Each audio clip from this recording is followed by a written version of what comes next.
up, everybody? Whoa, yeah. Good to see you, Jack. Thanks for the raid. Oh, one sec.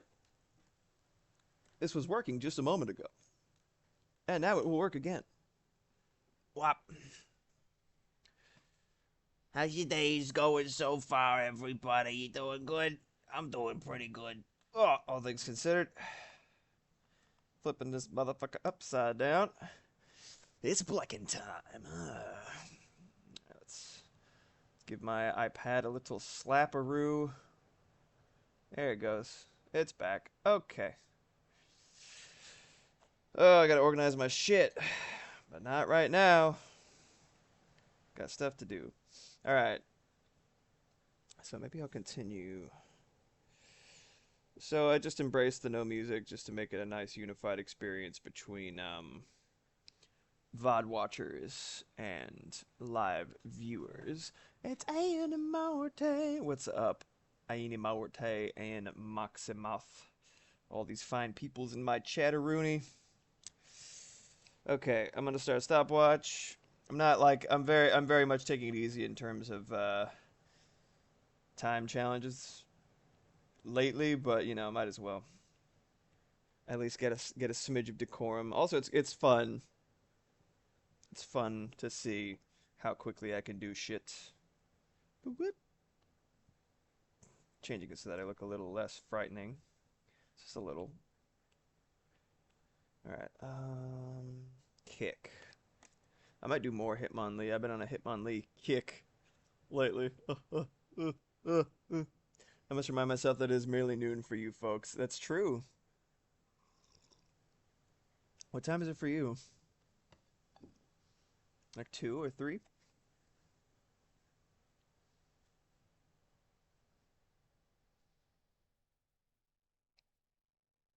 Alright, begin. Hajime! No! It was dead! It was dead and buried. Way to bring it back. What's up, Teledoon? Good to see you, my dear. No, no. Fucking Men in Black sweet flash. All right. Don't remember that, Kenjamin. You're not allowed. You do not have permission to remember that or spread it. Not that you would. As a what is the opposite of a connoisseur? Opponent. And oh, it is great to see you. Welcome. It's been a minute. All right, we're doing kick. Yes. So, had this idea to do I just want to animate Hitmonlee, so let's do it. Let's go make him a little bit smaller. Starting with the sketch. Feel happy. We love us some black. That's foot fetish for the win. No, it is not for the win. I am I do not condone or support the usage of the phrase voot fetish. You could say it if you want, because I don't know, I don't control you. I don't own your life. But it is not official branding. It is not official branding. I'm on my lunch break. Trying to eat here, says Kedge.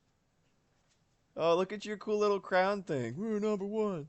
We're number one. I don't know what that signifies. Oh, number one clipper, the champion of clipping. Clip champ, but not like clip champ. It's a film clapper. You did it. Yes. Yeah. Yeah. Yeah. Is it the Sapphic flag? I love it. Oh no. Oh no. He looks too much like Gumby if I do that. Hold on a second. How does this motherfucker? He's like a drumstick that keeps going. Good old Hitmonlee.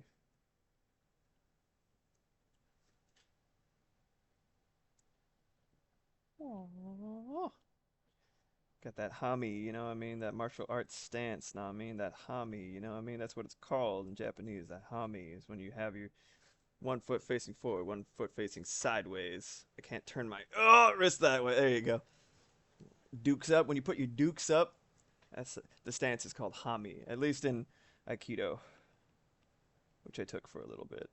I took a little mixed martial arts as a youth, and then a little bit of Aikido until I ran out of money. My family had no money, so I was like, I'll do this for a while. I was like, oh, we can't afford this anymore. I'm like, okay. Well, that's just fine. It was fun while it lasted. He's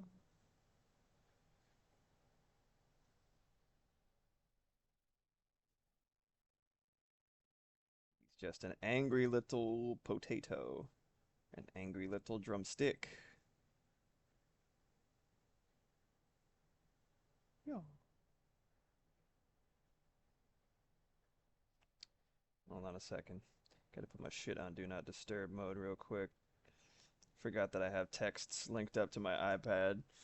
Don't need none of y'all to be seeing my business. Don't need any of you to see my business.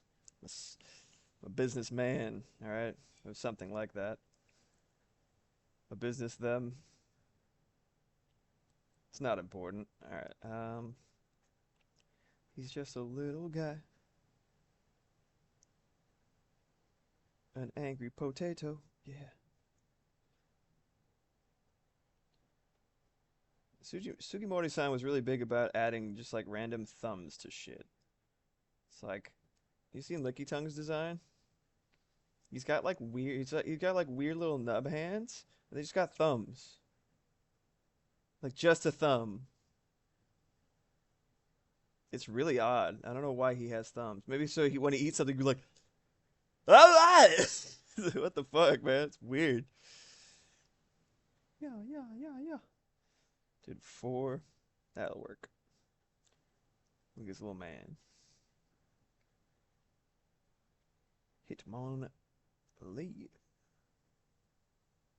Shimon Lee. Oops, all thumbs. I can relate. Yeah, you know, maybe that's your spirit animal. It's a licky tongue. When white people say spirit animal in earnest, it's like, nah, man. You kind of had your rights revoked there, pal. Sorry.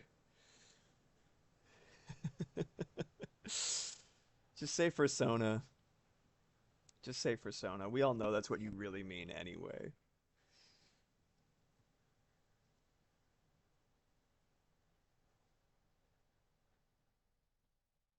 Yeah, yeah,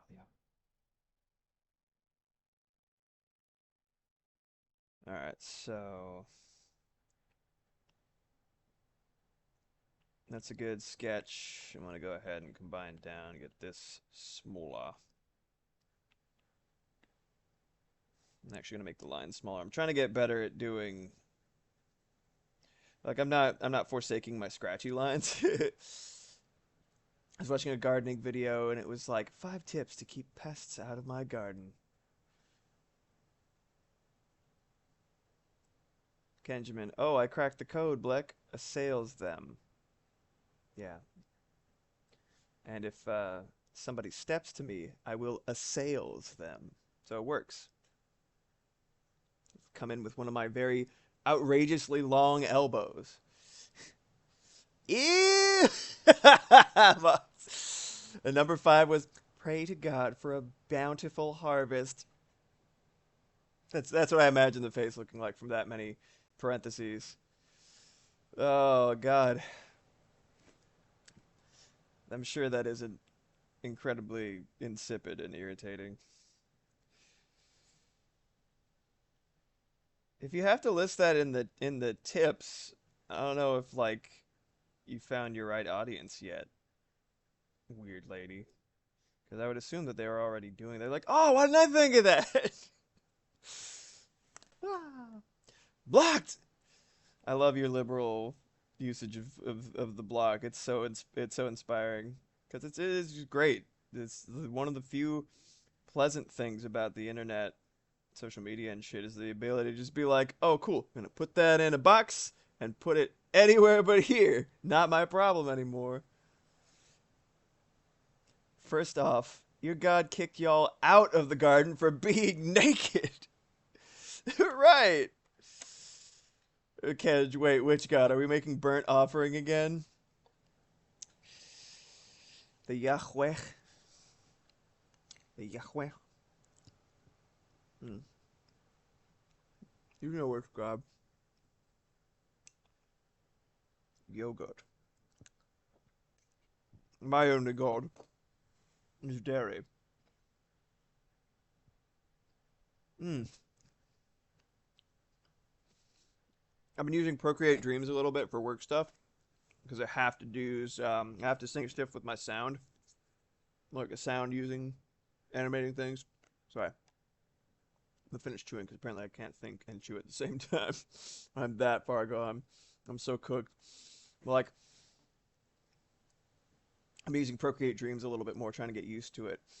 And I literally had a moment when I zoomed in. I was like, "Oh fuck, I can't do that." I got a little chastity belt. I'm a little zooming fingies. I mustn't. I shan't. Oh, I shan't.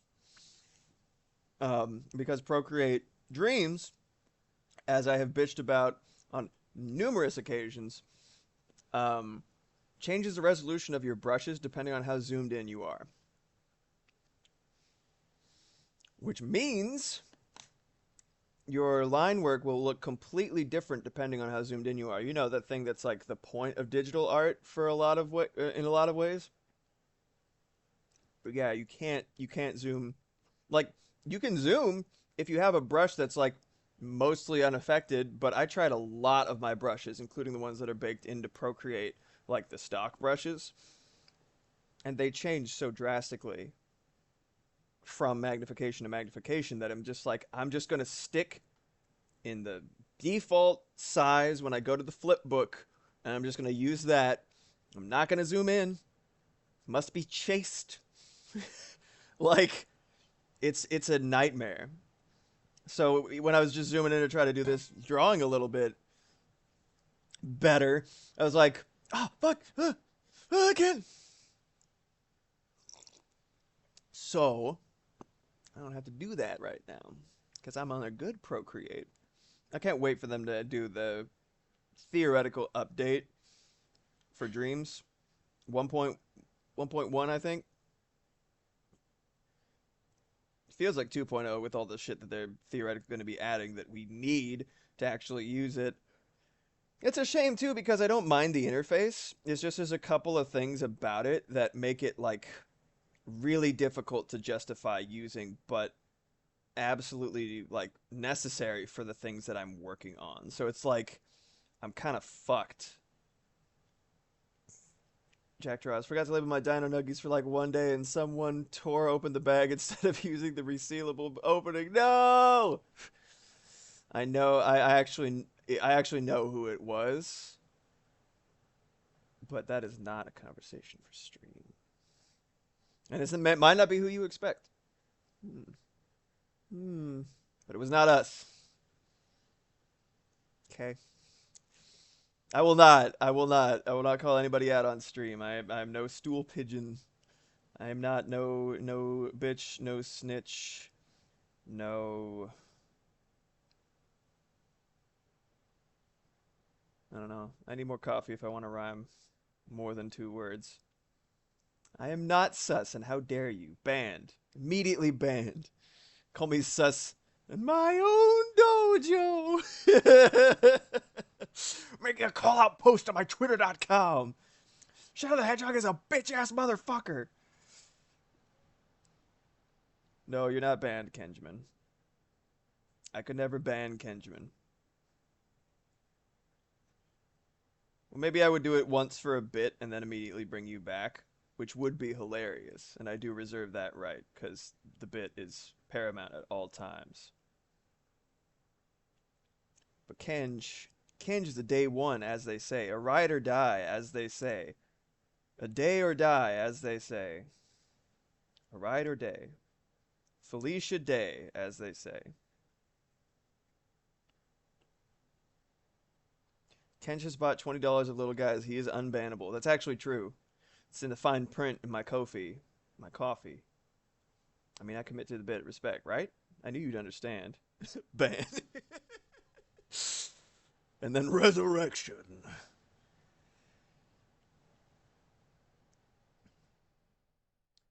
Drawing a little man, he's a muscular potato man, yeah, yeah.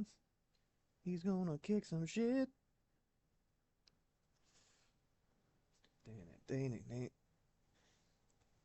Dude, Jack, I'm so glad you finally beat Fantasy Life. Now you can get all those slates.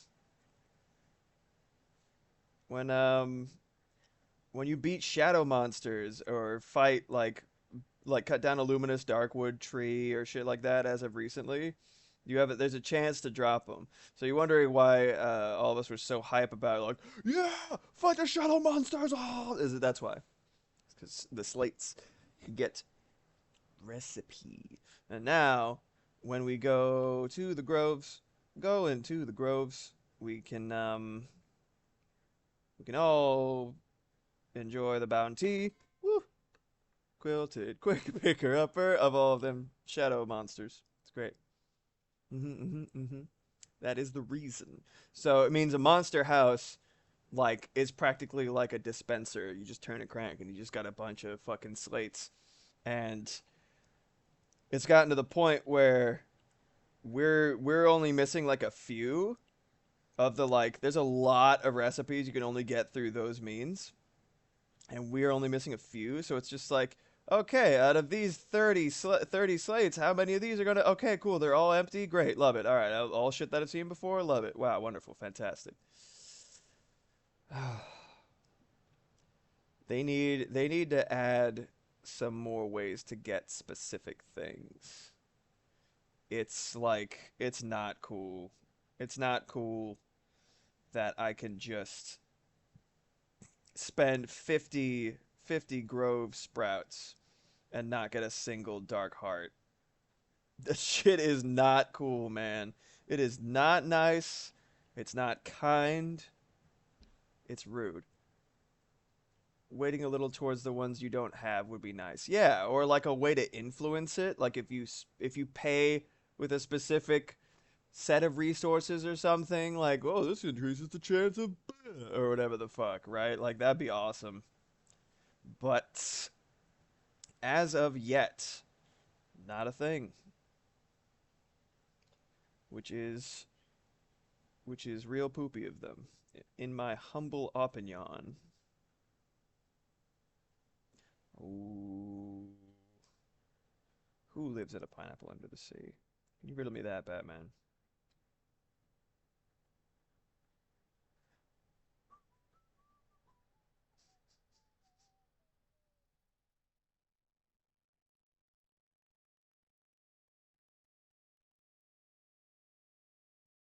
What's y'all's favorite Gen 1 Pokemon?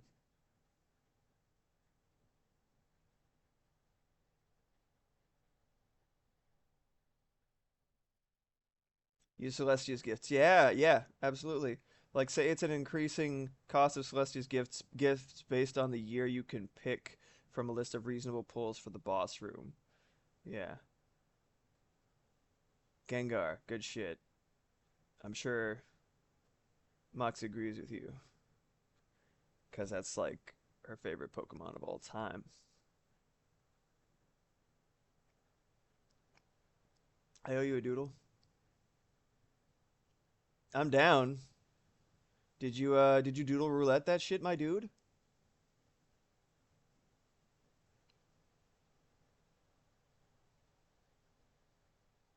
I don't remember.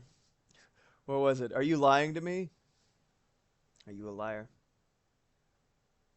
You a filthy, inscrutable untruther?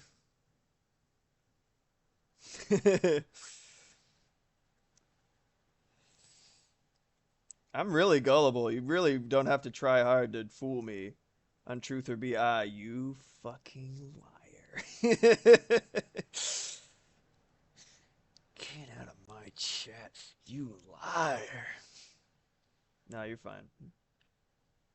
Maybe I will believe your lie at some point in the near future as a means of procrastinating from the shit that I got to do for my actual job, art wise.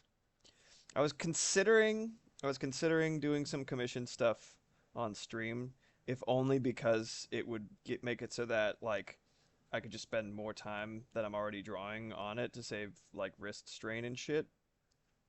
But it gets a little murky when it's like I don't know. Um, for one thing, some of the people that I'm working with aren't they don't check their messages super frequently, and so I don't want to. I had the thought last minute, and I was like, I should have confirmed this beforehand. They're not gonna get back to me until like after the stream. But like, also, it's like some of the things that I'm doing are for like smaller, more passionate communities, right? And they might want it to be like a surprise among them specifically. So it's like, yeah, all right, that's cool. What's up, Zyko Vucifer? Yeah, yeah. Vucifer. I never added the ER.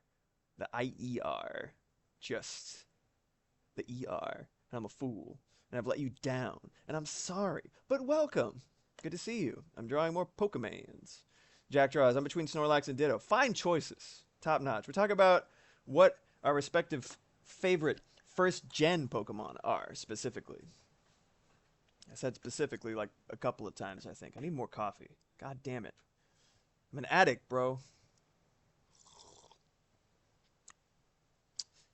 Oh, hey, look, it's a Pokemon mug. It's a little dishwasher beaten because I'm a lazy fool, but gotta represent. Sorry. Jack draws. I see a lot of VTuber commissions have an option that is like a little bit extra to keep it a secret. Interesting. So they can't work on it on stream, for example. Represent lazy fools. We in here. We napping. God damn. That sounds so good right now. In my heart, I am a Snorlax. I just want to eat until I can't eat anymore, which is after a very long time, and then go to sleep and not wake up until it's time to eat again. In my heart, I'm a Snorlax. Wish I could nap, right? I usually have to be caffeinated in order to Porygon. Great choice. And in the initial appearance in the anime, it gave hundreds of kids seizures. I think it was actually only like 6, but like one of them like died. So that was like, ooh, the 90s. Porygon's a great choice. I really like Hitmonlee. I love Poliwhirl. So cute.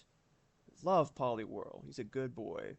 Um, it's hard to pick because like first gen so like it's so ingrained in me from the TV show and the trading card game and stuff like that. They did a really good job of showcasing all of them in like fun little ways.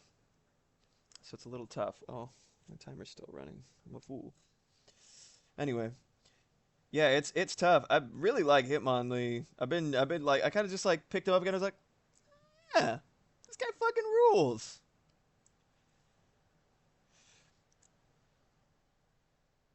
I like Scyther, but I love Caesar, and it's kind of like that space is kind of like taken for me personally. Love Caesar. Look at that fucking eyeliner though. Look at this emo boy.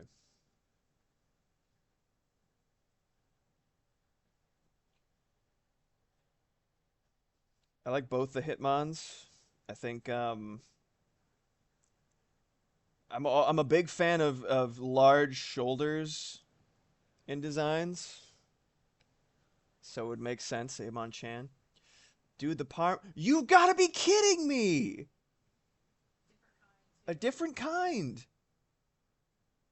The parm is moldy, chat. Pour one out for the moldy parm, but don't pour out the moldy parm on your fucking pasta. This is absurd. This will not stand. Neither will I, because I'm sitting down. But doggone it, I'm angry. On your behalf, and also behalf of all the Parmesan enjoyers out there in the world. This is bullshit. For chat's context, this is the second time we have brought back already moldy parm from the grocery store. Buying the non-vegetable oil hydrogenated cheeses is the real struggle. God, but they're like, they're so much better. Yeah, the parm is moldy sounds like a cryptic message from Twin Peaks. The parm is moldy. They expire so fast. Well, I mean, like, I feel like they expire faster than they used to, also. Like, I feel like you could get reasonable quality shit from the grocery store and have it last more than like 2 or 3 days. And then, like, after the pandemic, everything was kind of like upside, upside down for a little bit. And now shit just kind of lightweight sucks all over. It's really weird. We bought it yesterday. Yeah, it's not, this is not a normal thing. Is something wrong with the particular grocery store that we've been shopping at? Like, did something happen to their management? Is it like, God, I don't know. What the fuck, man? By the way, you might have noticed my hair is particularly vibrant thanks to Moxie Moth coloring it up over the weekend. It's so red now. I actually match my little black. A little black. Ooh. Yeah, but the hair's on my face, which is a problem. Anyway, it's very red, and I'm very happy. Well done, well done.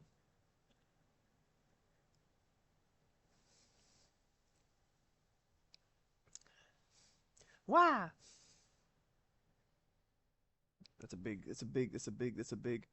Animating. I have Scyther at number one, but like Caesar barely not in my top five. You know, every moment that goes by, I reconsider. However, when I refer to movies, I generally tend to reference the entirety of the series movie at all. So by default, Caesar is in my top five because sequel, but can't find myself offering the same potential love to Cleavor. Sorry, buddy. He's a hairy man. He's a hairy bug. He's a hairy bug. He's like Wooly Willy, but he's a bug. He's got axe. See, Cleavor would be sick. Cleavor would be sick as fuck if it was like actually in the distant past.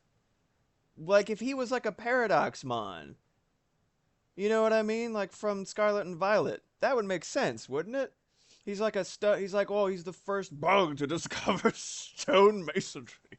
No, but like, you know what I mean?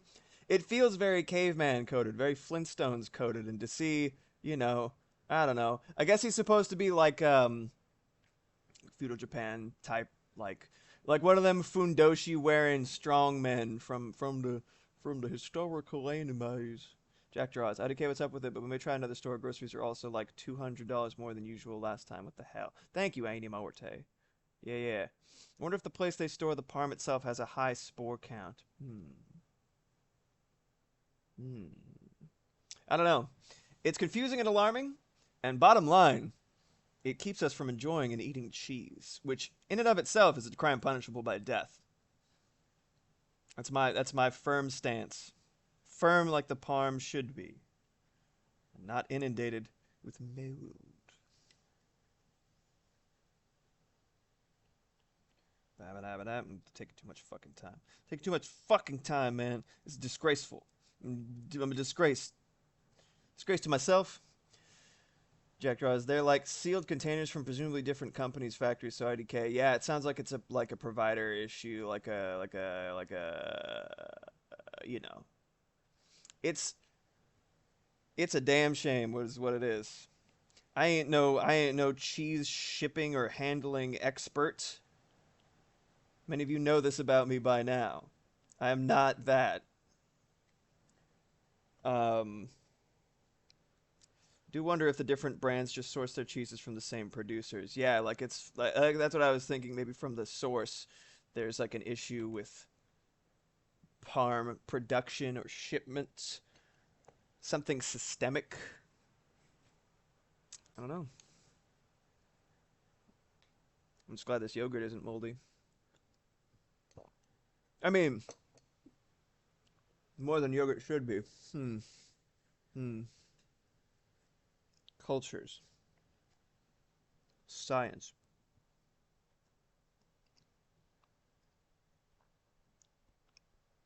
Hmm. I thought we had some sharp cheddar, but not enough to make. Yeah. Hmm. That makes sense. It's cultured, not moldy. Kenjamin. Oh yeah, packaging plants just use different bags slash containers for different brands. It's all the same product. You think you know a guy. A parm Farmer John cheese. That's what I started calling it. Cause I'm a ninny, and I come up with when I say saying the same thing over and over again produces like gradually diminishing returns on serotonin. So I just start zhuzhing it up and zesting it up, and the words just start deteriorating. It's like the evolution thing where it's like monkey, monkey, monkey, monkey, man, right? Except in reverse. That's what happens when I talk. There's just a slow degradation of the English language. Mm-mm-mm. Jack, we have the bag of pre-shredded and like the dregs of what Mox used for the biscuits. Yeah, that makes sense. Why when there's a recall, they have to like recall like 10 brands. Yeah, it's like the time. It's like the Time Warner. You know how it's actually like 30 networks or whatever because they just like fucking white blood cell extending their noodly appendage and grabbing things, absorbing them into themselves. I think about that scene from the Magic School Bus a lot. The white blood cells like, yeah, is it consuming them? Like neat. Serotonin does equal oxygen. It does. Oh, hold on a second. I'm scrunching myself in order to conform to the camera when I can easily just tilt that shit upwards. Whoop. Hold on a second. Doing it. Yeah. A lot of store brands do that. It's just the same stuff. It's the same shit. Same shit, different toilet. That's what they say. It's crass. That's inelegant. I would never be so inelegant. Never. Hmm. Never be so inelegant as to eat on stream. So disreputable. Sloppy hoery.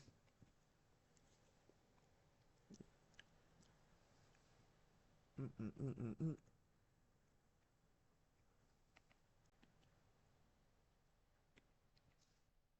Uncouth.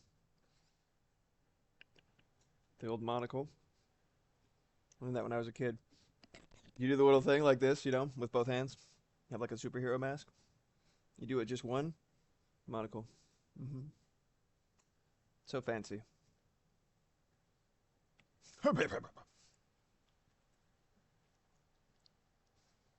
The sound of billowing jowls.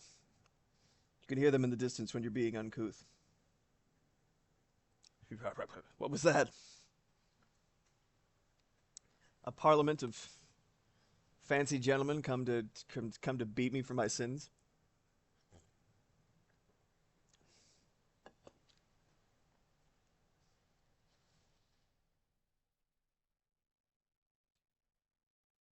All right. I'm not really using the timer for like a speed challenge anymore. It's more to shame me into actually drawing. Look how much time you've been spending gabbing, you fool.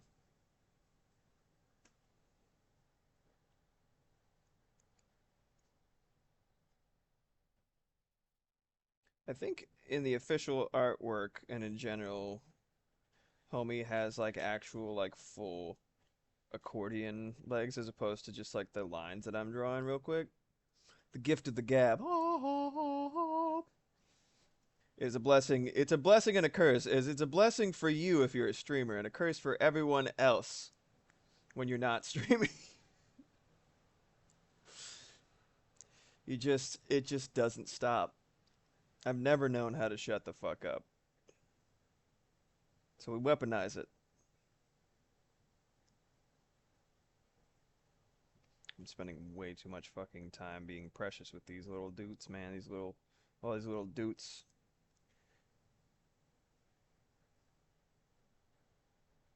I'm really sleepy today. I did everything right beyond a certain point. I got up and I did yoga like a good boy. I went. I made breakfast. It was so slow. I was forgetting what I was doing like halfway through the entire time. Dude. Right, exactly, Zyko. I love how chat came together to investigate and conclude the forensic source of the parm mold. Oh my god. Talk about community.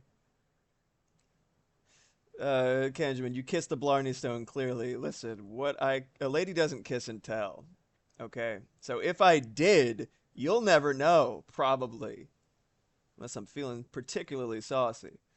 Jack Draws, I wish I had just a bit of that power. I get so self-conscious that nobody cares about what I'm saying that I just clam up.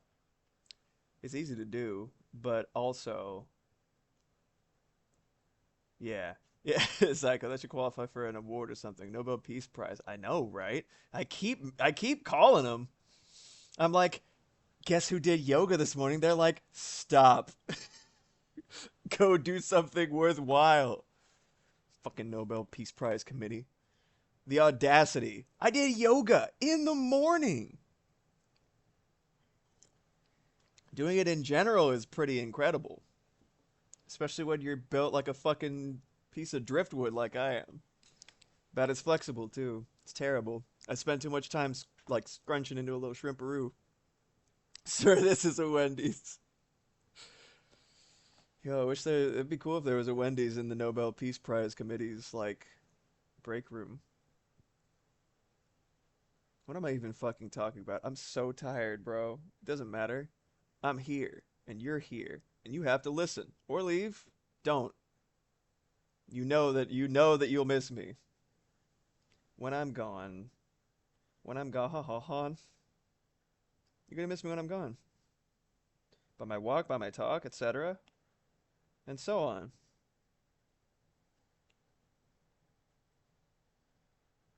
Like Wendy's deserves a Peace Prize for the Baconator. For real, that's what I'm saying. They get like a special wing in there, right? I love the fact that they just like they just sell like a Frosty's just really it's just a milkshake, right?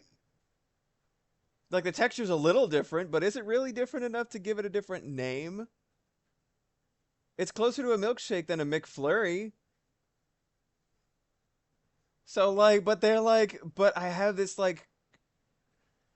conception that it's like a completely different food thing.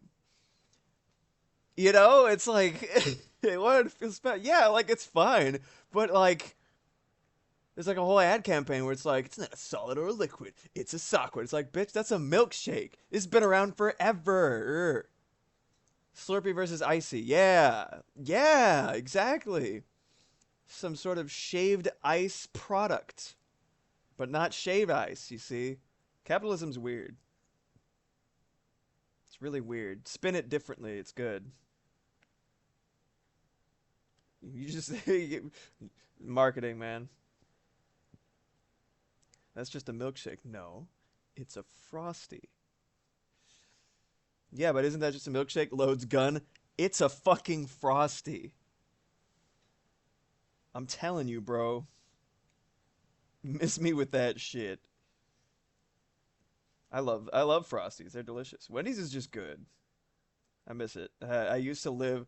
I didn't know how good I had it. I used to live like a couple of blocks away from a Wendy's. My brother and I would go there together sometimes. That was awesome. I grew up white trash, or as I say, I've said it before, I'll say it again, white recycling, because both of my parents had like college educations, but we were still absolutely like lived like white trash and ate like white trash. Um, my dad's a biochemist, but I knew I we mostly ate like fast food. Oh, wait, what? Wait, what? Stop the fucking presses. Wendy's has a brownie frosty? All right, Kenjamin, spin a yarn real quick in chat for me, for all of us. What what form factor is the brownie integrated into this substance? How is it incorporated into this frosty? Is it like are there chunks? Is it blended? Does it look like there's like a ribbon? Is it like all brownie all the time? Is it like a darker frosty? Tell me your ways. I gotta know. I simply must.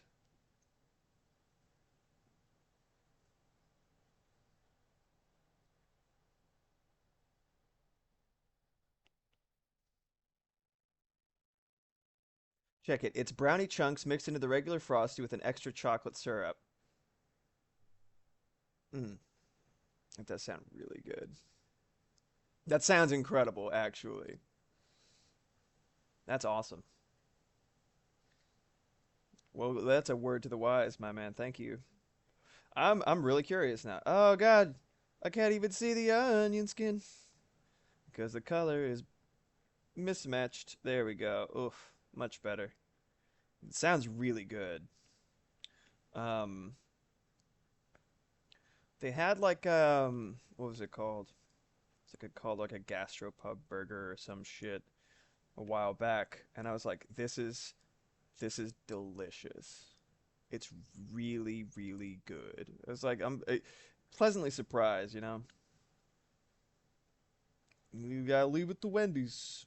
Okay, I'm gonna use his little. He is a round drumstick esque shape. In terms of favorite first gen Pokemon, I don't think I ever actually planted a flag of my own. Actually said mine.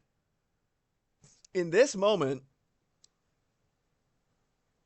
Hitmonlee is really high up there. Nidoking is actually pretty amazing. And he's also like a gargantuan rat Godzilla, which is rad. He's like, eh, I'm gonna fucking kill you. You know, like, I don't know. He's great.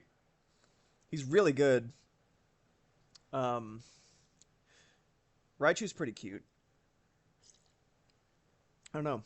I give first gen a lot of shit mainly as like a counterpoint to people who are like, if you like anything after first gen, you're a stupid idiot nerd and a bitch. I'm like, you can climb in a hole and die. All right.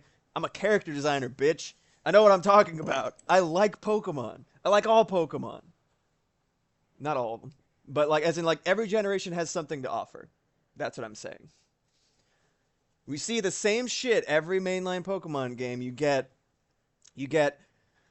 that one bitch that is the coolest motherfucker. Like you get it's like a Golisopod or like a Cerulege. You know what I mean? You're like, wow, right? That's the cool guy for who's the boy flavor. You know what I mean? Right? Whatever. Right? It's like they have it. They have it right there. It's built into the fucking Pokemon contests. Right?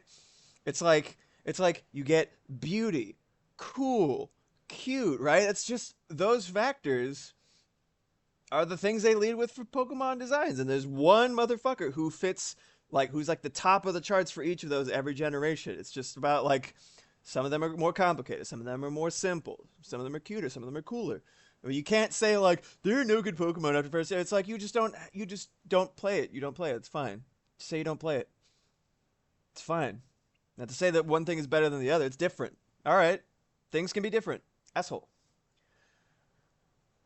Jack draws. Every gen of Pokemon has at least one good Pokemon for everyone's taste. That's what I'm saying. And have a couple of Pokemon that you're like, okay. Like you love first gen. Oh, first gen's the best. I fucking love first gen. Tell me that you love Spearow. Tell me that he's like the best design. Tell me. You're wrong. Fucking Magmar, butt-headed fucking salsa dancer arms ass cha-cha piece of shit. Magmar is garbage. Okay? Magmortar, pretty cool. Magby, love him. Head looks like a tooth. A little cloud. Yeah, Kenjamin. And the legendaries are for the 13-year-olds that want to wreck shit. Yeah. Mm-hmm. Trubbish is someone's favorite Pokemon. I've grown to love Trubbish. I'm not going to lie. He's got a spork in the trash bag. That's his little mouth. Think about it. It's cute. It's thoughtful. He's put it this way: he's as good as a garbage Pokemon, a Pokemon that's literally like a bag of trash could be, in my opinion. He's great, but it's weird, right? Yeah, yeah, no. Okay, here's the thing that sunk in for me, right? This is the phrase that helps me: is every Pokemon is somebody's favorite Pokemon. Just that exact wording, because for a while I was drawing my favorite Pokemon of each type and I was posting to the Pokemon subreddit, what's your favorite Pokemon of this type, right? And it's like some people like when I was posting the water type, Golisopod is mine, shiny Golisopod. Was then, probably still is now, but I have a few favorites. Samurot's up there. Big samurai water boys for some reason. I like them. But yeah, I asked what people's favorite water type was, and someone was like Walrein. I'm like, Walrein? Th- Ron Jeremy the Walrus? Okay, but like I was like Ron Jeremy aside, I was like, it made me look at Walrein again and be like, okay, good for you. That's cool. I was confused at first, but I respect that you have the opinion, and I respect you for knowing what you like. And every Pokemon is somebody's favorite, and it's beautiful. It's beautiful in its way. Garbodor is kind of amazing, right? Right, right. Trubbish is cute. He's like, like what's up with this guy? Field goal, kick him into the dumpster, but he's a good boy. I love him. Magmar has a butthead. He has a butthead. When he furrows it, do he fart? I don't know. These are the questions that we're asking on Blackfoot streams. You don't have to answer, because I already know. Garbodor is kind of amazing. Yes, Kenj. Piplup will always be my favorite. My first Pokemon. Oh, yeah. I played. Um. Oh, I actually have to scoot this guy forward real quick. I played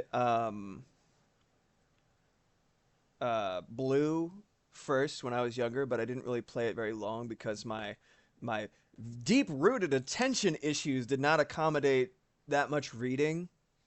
I was like, this is practically work, right? I'm gonna play some Mega Man or whatever the fuck, right? Because I was a little idiot. But like, um, I just like I didn't really get into Pokemon in a meaningful way. What's up, Pandamus? How you doing? Yeah, dude. Let's go through every league with Blaziken. Yes, Blaziken's so cool. Oh, we were just talking about him. We just talked about him last stream. God, he's fucking cool. He looks like he's like sleek and aerodynamic and shit. He's got a fucking Gundam horn. Like, it actually took me so long to be like, wait a minute, he's literally a fucking flaming chicken man. How is he so cool? But he is. He's like, oh man, he's like fucking like Devil May Cry, like 3 Devil Trigger combined with Flying Man from Earthbound on fire. God, he's cool. He's unreasonably cool. Fucking flames shooting out of his wrists, making him go like jets and shit. I love it. It's wild that Gumshoes is someone's fave. Dude. You're so right, Kenj. The hard-boiled detective weasel that starts as a bacon strip and then grows into a man with... It's got like a slick-back hairdo that goes all the way down to his ass.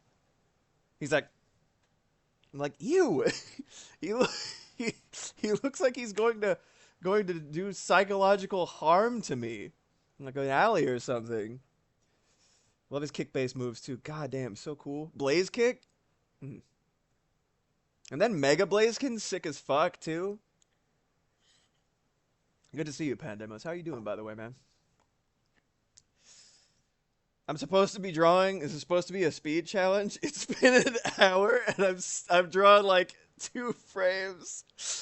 As we said in the previous Visual Wednesday, we know the score, man. We know that like art streams are pretty much just chatting with like a little extra sauce of productivity. Great for body doubling, I'm sure. Great for like if y'all are drawing or working on something. I'm sure this is a great vibe for you, including actual like work like poor Kenj there in the bag mines, mining up them bags.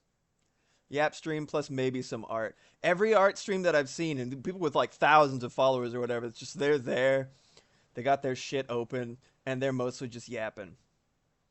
And like, so I guess I'm doing it right. It's probably better that I'm not working on a commission while I'm doing an art stream, because at least you started. I mean, for real, showing up is like, I think it was Terry Crews who was talking about like going to the gym or working out or whatever. It's Terry Crews, so he's built like he's like a those like loaves of bread that are like woven, right? Like the kinds that my darling wife Moxie Moth makes. It's like this just like this thick puff of like large round shapes. It's just amazing. That's Terry Crews. If like Terry Crews is just like a human version of that, except it's like he's, he's like so ripped, right? And he's talking about how hard it is to go to the gym at first. He's like, that's why you just go there and you show up, even if you don't do anything. You show up, right? That's the hardest part is getting up and going there. And then eventually, while you're there, you have nothing better. You're like, hey, well, while I'm here, start working out. It's kind of what it's like for things like, animation and stuff too, where it's like it feels like such a huge investment because it is, right? But like showing up and starting it is often the hardest part. I usually need something like music.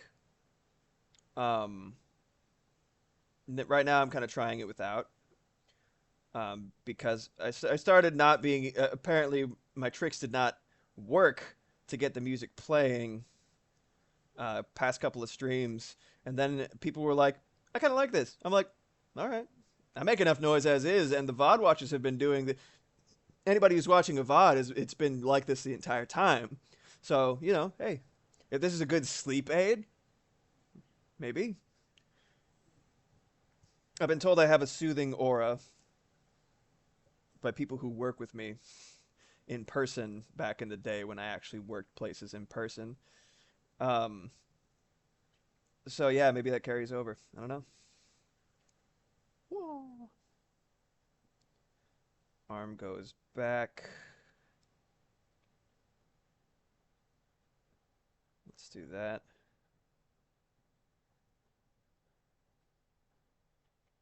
When it comes down, like when it comes down to it, I'm a huge fan of fighting types. I've always loved fighting types.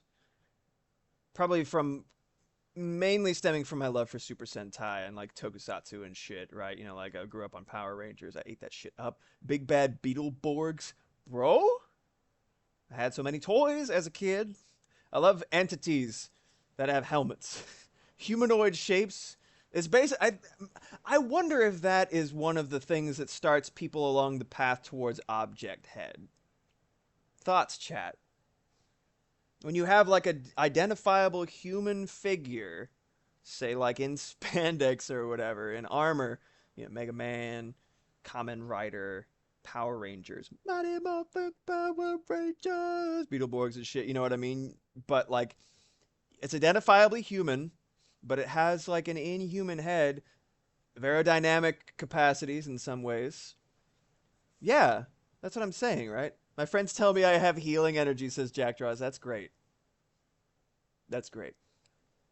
Healing energy. Power. This arm is probably too long. It's fine. But yeah. Yo. He got the stretchy leg.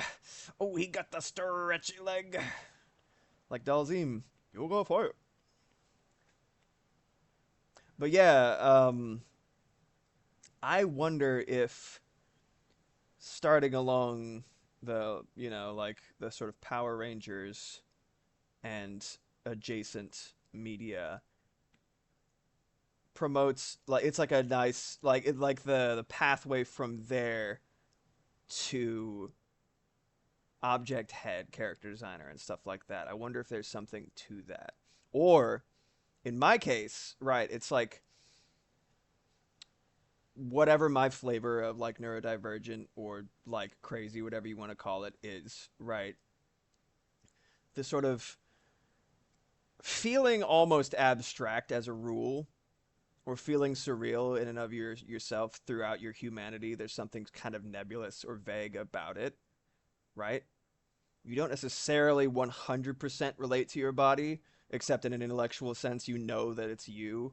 You look in the mirror and you're like, yep, that's me. Looking back at me. That's fine, right? But it's like, my sense of humanity is not necessarily the most concrete, so I think maybe seeing something that is more quantifiable as like an entity, I take a sort of involuntary comfort in that, I guess. This is just me. Anything that I do, I'm trying to retrace my steps from a knee-jerk reaction or an involuntary reaction, or like say like a lot of the shit that I do for character design, I'm not doing it on purpose necessarily. I'd say my hands know the way, and then I have to figure out what led them there. That's what I say for music too. That's just the way that I work is very strange and procedural. Yeah, Pandemos. I love characters with suits, dude, for real. Jack draws. I feel like object heads can often express a character's personality in a more obvious way, so it appeals to younger artists a lot of the time. Then as you get older and learn better character design, you still have a love for those old OCs and continue to draw them. Yeah, I guess, but also like the object heads that I'm most into are shit like um Perry Bible Fellowship. Like I'm more into them as like a mature in a more mature like weird surrealist art style where it's like they're also just cool. That's true. It's very true. But yeah, I don't know. It's interesting. Oh yeah, thanks for reminding me, Kofi. Um, anyone watching live, if you are so inclined, I think it's like I haven't been on my Kofi page in too long. If you want an ugly little guy of your own, check out Doodle Roulette, bro. You interrupt what I'm doing, and I draw a strange little entity for you to have and to hold. You have no say as to what it is, what it looks like. Kanjamin is a fine purchaser of ugly little guys. It's my cat food alarm, by the way. Maeve, are you so cute? My little baby. Come here, sweetie pie. I'm gonna pick you up. I'm gonna pick you up. My little baby. Here she comes. Hi. Come here. This is my baby cat. Yeah. Oh. She actually made a little bridge. She arched her back and she was like, "Hell yeah. What's up, Dad? Go ahead and pick me up. I know you're gonna do it." Hello, Maeve. Hello, Maeve. Hello, baby. This drawing looks obscene somehow. Don't worry about it. Oh, she's purring. Shh, Kenjamin. Shh. Terms of service. Look at this baby. I love you. She purr. I rub her belly as she starts purring. I stop as she stops. Maeve, look at the camera. Look at the camera, Maeve. She's purring so much. All right, now watch her ears. Watch her ears. Do you want some food? Do you want some food? Are you a good kitty? You want some food? All right. Let's get some food. All right, chat. Don't go nowheres.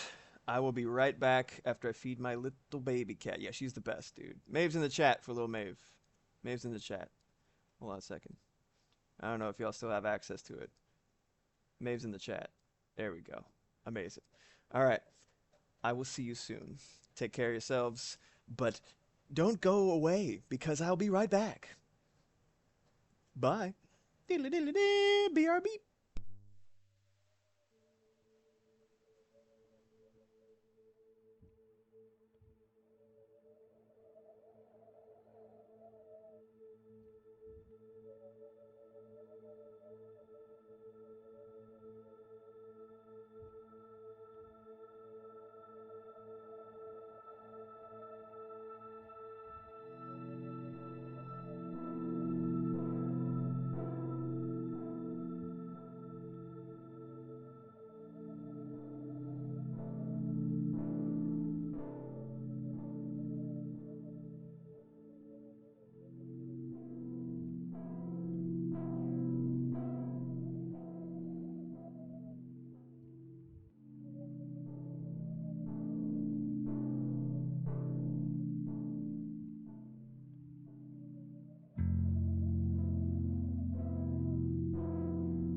Welcome back. Slash, thank you for hanging around. Inappropriate. Hitmonlee. Whoa. He's packing heat anyway. Or he's just pissing. I don't know. I think that's what we were implying. I can't remember now. Point is, welcome back.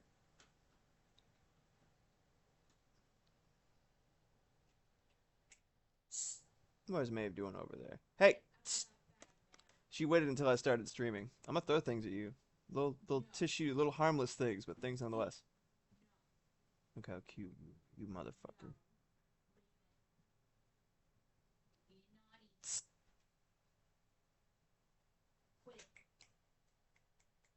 I'm distracting you. Maeve's up to no good. She's being bad. She's being a big bad butthead. Right, Maeve?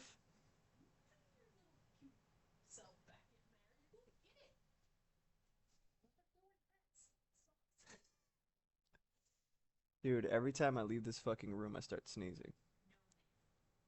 It's really irritating. I think I just have allergies. There are doors open in the house.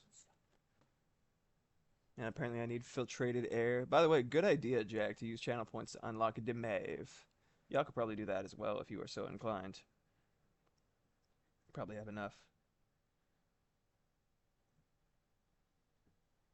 I think I need to actually bring this a little higher. Not only because it's, you know, a little suggestive. Oh, yeah? Oh, yeah, what, huh? Hmm? Yeah? Hmm?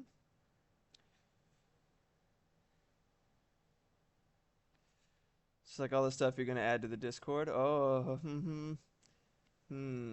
4 months ago. I don't know what you're talking about. I'll plead the fifth. Maeve. Tail flicking. There you go, baby.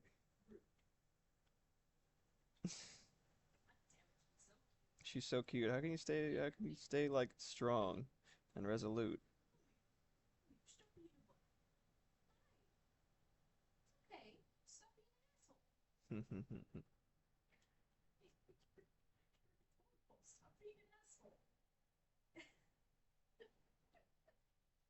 I think I need to do a little bit more.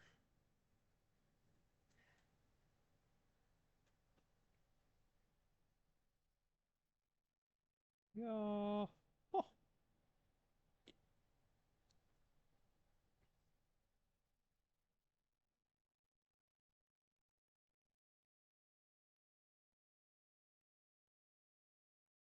Moxie, she wants to lean under the table and chew the spare litter bag. She really does. She's just up to no good right now. She knows that she knows that I'm streaming. And the second that I start streaming, she gets up to no good. She knows that I'm not gonna get up and go get her. Naughty little bean.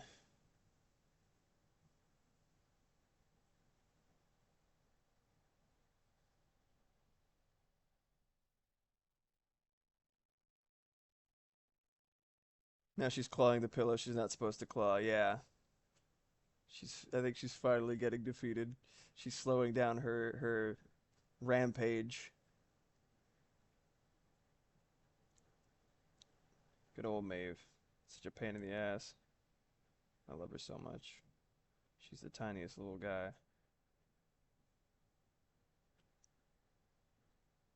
Okay, drag the foot right here.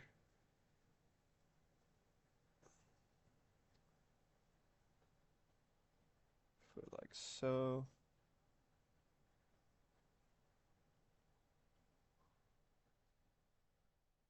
I was thinking about doing Blaziken for this one, but she has so many. Hold on a second.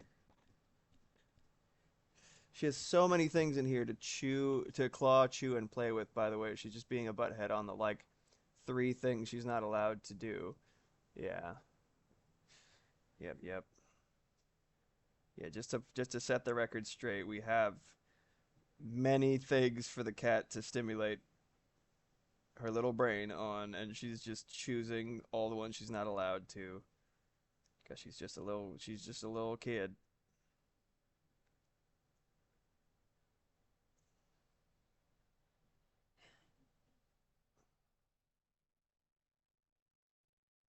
tricky.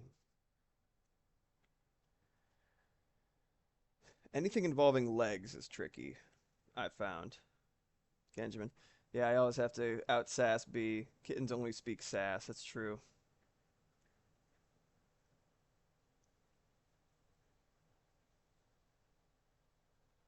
Kind of lean forward.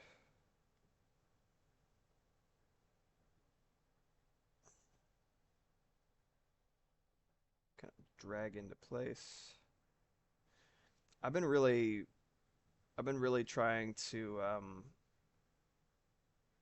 kind of like re-solidify my art style in terms of drawing faces because for such a long time I've been doing characters that don't really have them. As funny as that sounds. But I've been hemming and hawing and going back and forth between like 3 to 5 different ways that I draw eyes. And in a lot of cases it's like, there's no need to be I shouldn't feel the need to be on model if I'm doing a lot of shit with like visual gags and stuff like that, but I also just really would like to be able to it's mainly for like the way that people interact with my shit. I want people to be like, "Oh, that's Blackwood style." Like, "Oh, that's Nathan style." Like, you know what I mean? I want them to see it on set. Right now, I have that with. I spent a lot of time on colors, and colors are like I think my color style is pretty identifiable at this point. The one of two main ways that I do it, so that's cool. But like, I'm just I feel like I'm missing something in terms of art style for people to use to identify my stuff. I'm not getting what I want when I draw faces, and I've been experimenting a lot. So I think I'm gonna go back to the drawing board for my own personal stuff and just use this time to do the commissions that I have, which is really nice. I'm very grateful for them, as I've said.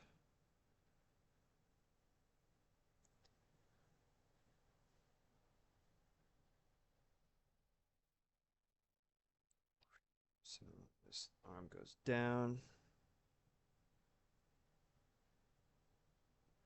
kind of rotate that hand.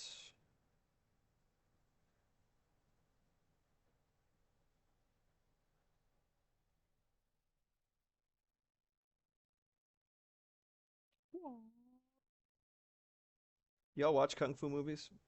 Have you watched them slash do you enjoy them as a rule? They're not for everybody. It's like a very specific type of person that enjoys them, I think, and I'm one of them. It's been ages though. I watched all the Bruce Lee flicks except for like I think Game of Death. Crazy that he died in the production of that. I've enjoyed the ones I have seen. I had a feeling you would enjoy kung fu movies. Not a like that's not a shade statement. It's like we're not so different, you and I. I figured we align in a lot of ways. I love them where I get most of my ideas for combat. Yeah, I was like I've seen your animations. I'm like this dude would love a nice kung fu movie. Absolutely. It's just fun, and like especially the 70s ones, there's such a fucking vibe where they're so cheesy and so rad at the same time. You know what I mean? It's like, oh man, this is great.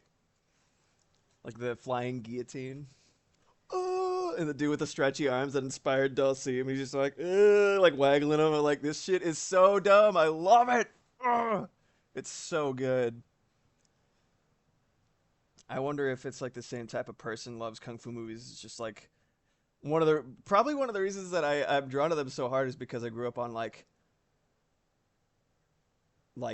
anime and video games when they were still kind of like just like you if you indulge in this shit you're like a weird freak nerd, right? And like not to say like I'm different from other girls. It's literally it's just like it was such a niche thing, and it was mainly like weirdos such as myself who were into it. Um, but they both kind of have a similar set of factors, right? They both have like kind of cheesy English dubs because it was so niche, there wasn't any money in it, and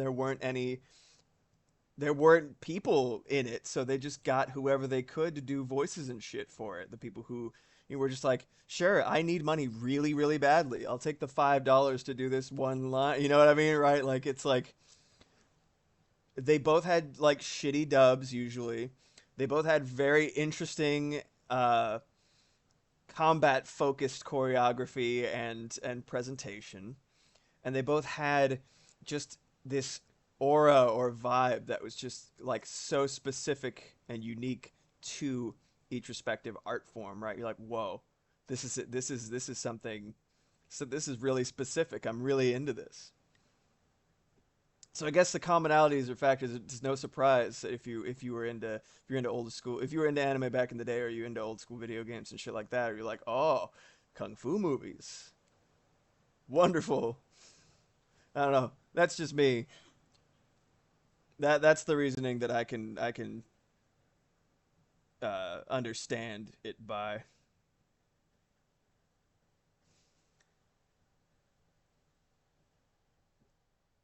And people still making kung fu movies too. Like there's some recent ones. I guess it's like it's not a kung fu movie because it's not necessarily kung fu. It's other martial arts too. But like there's like movies coming out from Thailand. It's like for a while back it was Ong Bak. I think that was that a Muay Thai? I think it was Thai. It was sick. I remember seeing it on like on demand or whatever the fuck when I had it. I was like, wow, wow. But yeah, kung fu movies super interesting, super specific. Martial arts focused action movies, I should probably say. And that would count things like Blade. That's probably the closest thing I've ever seen, like I've seen recently, to a kung fu movie, which was we were just like it was Halloween and we were just like making our way through like the B movies and stuff. Not the B movie with Jerry Seinfeld and the lady who wants to fuck a bee for some reason, but like Mox and I were just like looking through on demand, and we found Blade 2, and we were like, we've never seen Blade. Let's watch Blade. I forgot it was Guillermo del Toro. It made perfect sense, but it was really fun. I enjoyed it. I actually really enjoyed it, and it is definitely like a that's like a it's not a kung fu movie because it's not just kung fu, but it's a kung fu movie. It's the same shit. It's an action movie, but it's martial arts focused. Super choreographed, super like super silly. It's a vibe, man. Wesley Snipes is so cool looking in that movie too. Goddamn, goddamn, sick ass haircut. Blade's fun. Yeah, it was fun. I never saw the first one. Only saw the second one so far because it was on. But I really enjoyed it. I like Guillermo del Toro movies. Like yeah, exactly, exactly. It's just like it's tongue in cheek enough to let you know that it's not taking itself too seriously, but it takes itself seriously just enough to make the moments matter. You know what I mean? To establish the stakes for the fight scenes and stuff. You're like, oh, okay, yeah, cool, great. I'm here. I'm enjoying it. You don't need a lot. You really don't. You just, it's thinking about it. It's exactly why I like Devil May Cry 3. It's exactly why I like Devil May Cry 3. Because it's corny where it needs to be. It's lighthearted where it needs to be. It's rule of cool 100%. Like there's no reason to put on a jacket like this, but it's fun and enjoyable. And everything like hyper choreographed fight scenes, it's just charming. Charming is a good word for it. Charming, enjoyable. I just really like it. What can I say?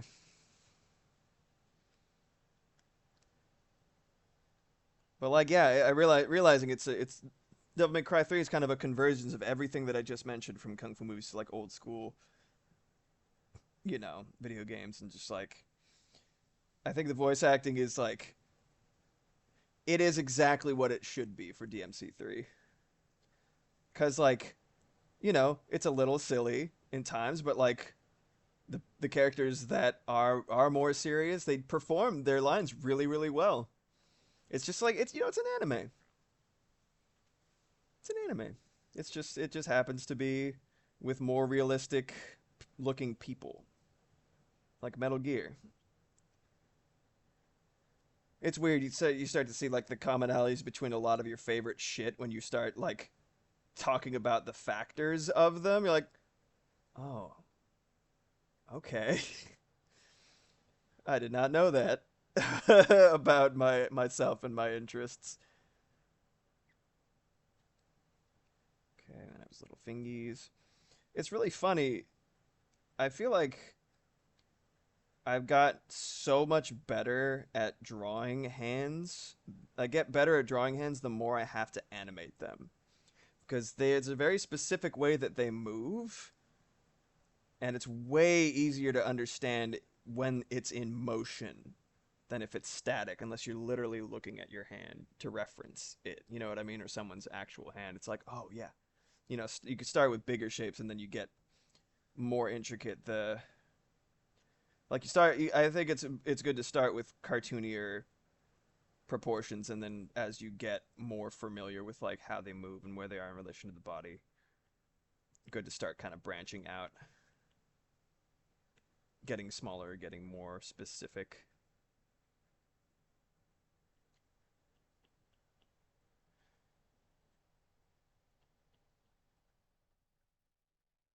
Okay, here we go. I didn't grow up with Chameleon Twist, but my wife introduced it to me. Um, and I just love the sound design so much. I can't believe if y'all are not familiar with Chameleon Twist, I believe 2 is the one that you played, right, Mox? That was like one of your guys' favorites. Um, yep, uh-huh, yeah. For some reason, they didn't think that the chameleons, quote unquote, in question, they had these little heads like this in the original release, right? They had these little they looked more or less like this. They had little N64 bodies, so they had like big hands and like, you know, tenuous connections between the body and shit like that. And they had little leggies, right? I don't remember exactly what their legs looked like because, again, I say I didn't grow up with it. But this is the basic shape of the chameleons in question, quote unquote. Right? I think they had shorts. Everything had shorts in Japan. But like, they had like these weird little cute baseball heads of different colors, and they're like really cute, and they had like little shiny eyeballs, like meow, right? They looked more or less like this, right? And then, you know, or maybe like, you know, it was slightly more pronounced, sort of Mega Man esque features. Very shoddy representation, but this is basically what they looked like. They had kind of like round heads. This was one color and this was another on the sides of their head, right? Little backpacks. And they had little tongues that stuck out, right? And they had this kind of like gradient thing going on. They had like little Yoshi tongues, basically. So blah. In some ways, they look more like frogs, right? But the point is, right? There it is. Got a little tungus. They go blah, and they stick to things, and they do little platforming tricks and shit like that, right? Somewhere along the line, I don't know if it was the localization team or if the team themselves were like, this shit is not going to sell in America. Why are they called chameleons if they look like this? This is outrageous. So they gave them instead these like weird, semi-realistic, ugly ass like lizard faces. It was like this or something, right? Is it? Would you say this is accurate?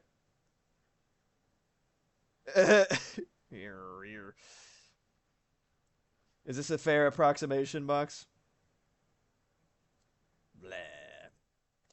Something to this effect. Everything else was the same. They had little backpacks and shit. But they got these like little less satanic than that, but yeah, you know. I'm paraphrasing. Looked at the box art and it's giving 80s box art vibes. Yeah, absolutely, like lo and la la la and shit like that. Yeah, but like Why would you deprive me of little guys? Little Bomberman looking motherfuckers and shit. Um, I don't know. Localization. It's interesting. Why do this?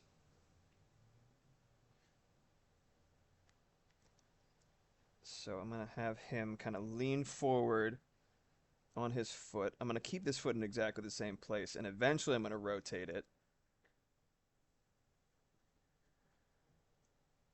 When you're animating, it's kind of like when you're composing a song, right? It's based around a groove. I like bass, so I do a lot of shit based on groove. It's knowing when to have something stay in the same place and when to have it move. Like so you have like a rhythm and a groove. They're doing the same thing over and over again, and then you're building layers of melody or chords on top of it. And then when you change something in the groove that you've developed, it changes everything along with it. But sometimes things move in different orders, like in a different sequence. It's like melodies changing. Then you have like, oh, now the chorus hits and it's the same groove, but we've added something else to it. And then the bridge happens and you're like, whoa, right? You know, it's like when to keep things in the same place and when to move them is really important. Maximath. I mean, I guess they wanted them to actually resemble chameleons. I understand the purpose, but like Sonic barely like he has hedgehog-esque features kind of, but like you know what I mean? Call it something, you know what? You got the tongues, you know what it is. Kenjamin, give him little horns. If GD Team Sonic can nail a chameleon design, anyone can. Wow, we both mentioned Sonic. I didn't even see that comment. Right. That's what I'm saying. It's all super abstract.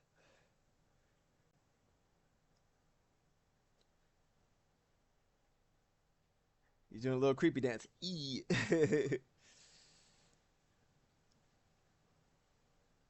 Rubber hose.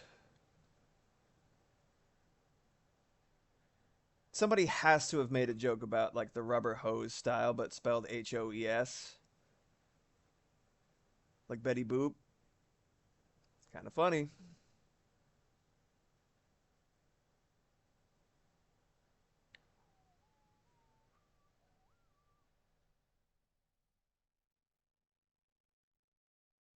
Lowering arm.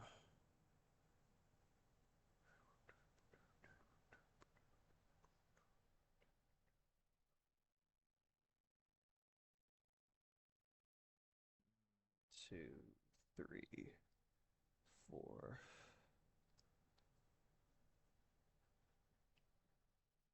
Yeah, I buy it. Certainly these two. It's pretty good. See how the foot remains planted, and then it's gonna rotate. I should probably no. It should remain rotated. It remain planted, and then eventually I'm gonna have the toes kind of point. So like he's standing on the ball of his foot.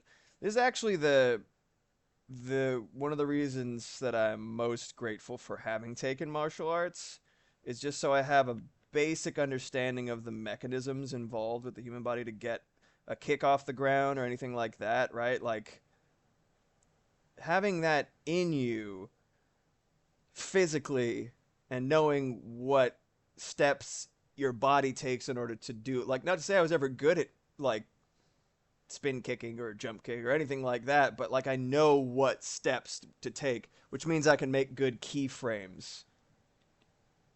I fucking love hitting play when you only have the keyframes. It's so absurd.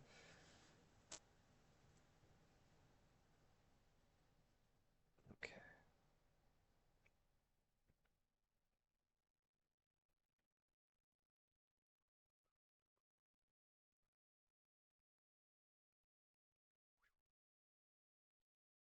So I need a lot of ease for that. Yeah, like you can't not, really. It's really hard to not pantomime. Like, you know, If I see somebody drawing or animating and they're not doing something, like if they're doing a pose and they don't do like this, I'm like, wow, we work completely differently. At least once or twice. Kick, kick, kick, kick, kick. I'm gonna elevate this foot real quick. I think he has like a little paw pad looking thing. You gotta feel it, absolutely. Or like make the face you're trying to draw. Yeah, I'm sure it'll be interesting to if anyone were to like look through while I was drawing a face or something like that. You have my face right here. I'm probably doing all sorts of silly shit with it. Okay.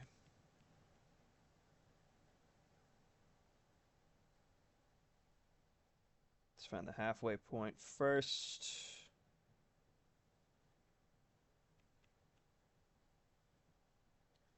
I find the eye is one of the most helpful places to keep track of in-betweens or breakdowns because your eyes are naturally drawn to them anyway.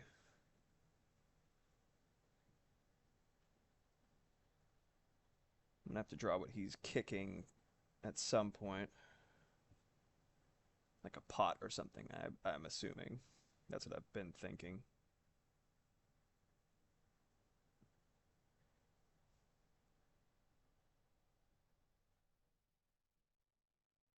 Make this a little more transparent.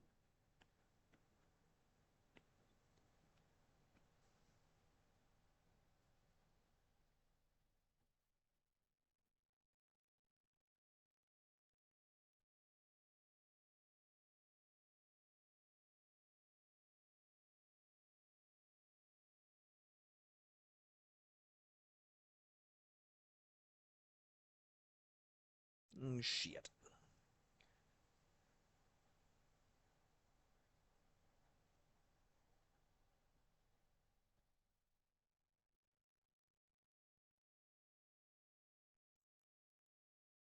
Oh, by the way, Kenj, while you're here, I didn't mention it in the comment for the Metal Gear Solid 2 playthrough, but that, like, the stinger, like the commercial break that you made was so fucking funny.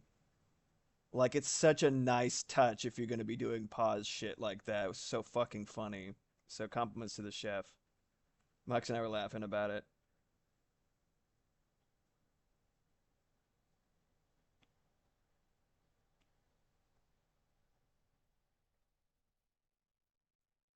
Yeah, you should be. It was amazing. I was like, that's some funny stuff, man.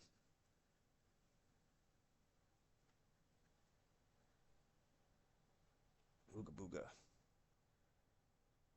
He's just a mean little drumstick. I'm gonna kick you in the drum dick. Yeah. That's my new song that I'm writing about Hitmonlee. Yeah. I also thought Trigun. Yeah, fuck Vic. That piece of shit. Vic? Who cares? He's a piece of shit. He can chomp on a chode and die slowly. Anyway, I probably shouldn't say that. Like, wish people actual death on stream, whether I feel it or not. But also, fuck that guy. I hate it when awful people are talented. I hate it. It's one of my least favorite things. Let me just discount you and remove you from my life. Like, I really respected your work. Now I'm upset. Like Junpei from Persona 3. Love that character. And now it's besmirched.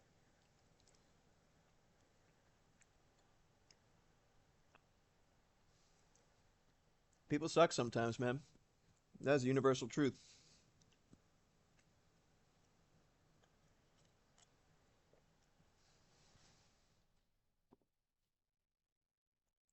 C'est la vie. So much shit like that, man.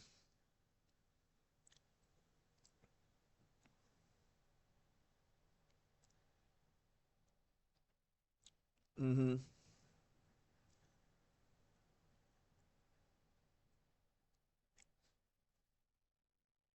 And there's not much to be done about it aside from being like, oh well, that sucks. Guess I'm not going to engage with this in the same way, or you know, part of it's going to be just to understand. Part of it's going to be, you understand, like listening to "Dream On" by Aerosmith. You're like, hmm, hmm.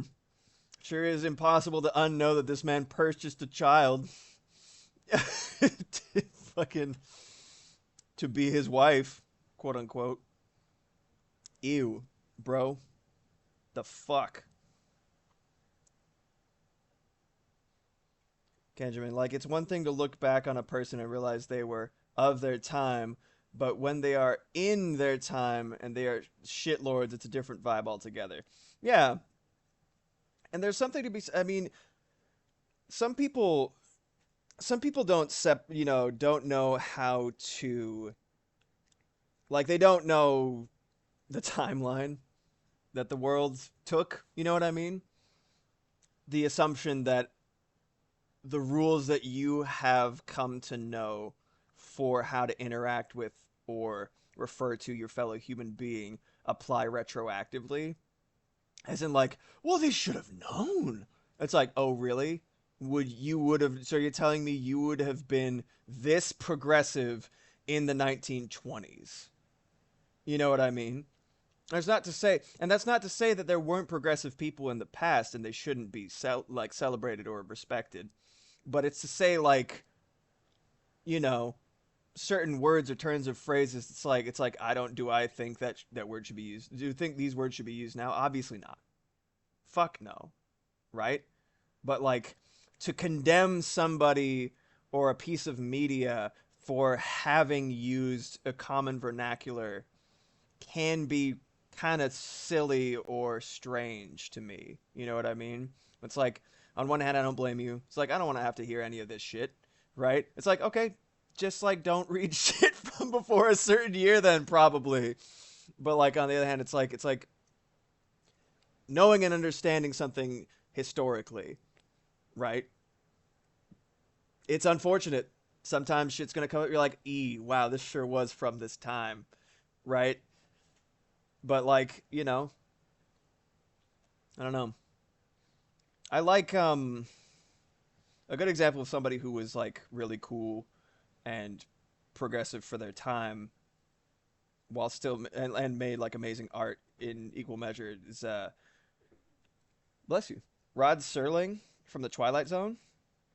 I didn't know this until I looked up the Wikipedia article for him, just because I was like, Rod Serling, I love the Twilight Zone. Let's see what's up with this guy. You know what I mean? Like, I mean, obviously I love Rod Serling. I made this Weck. Doesn't quite focus on the camera, but you could see I made that a while back because I love it. Language is a living. Yeah, yeah, okay, yeah.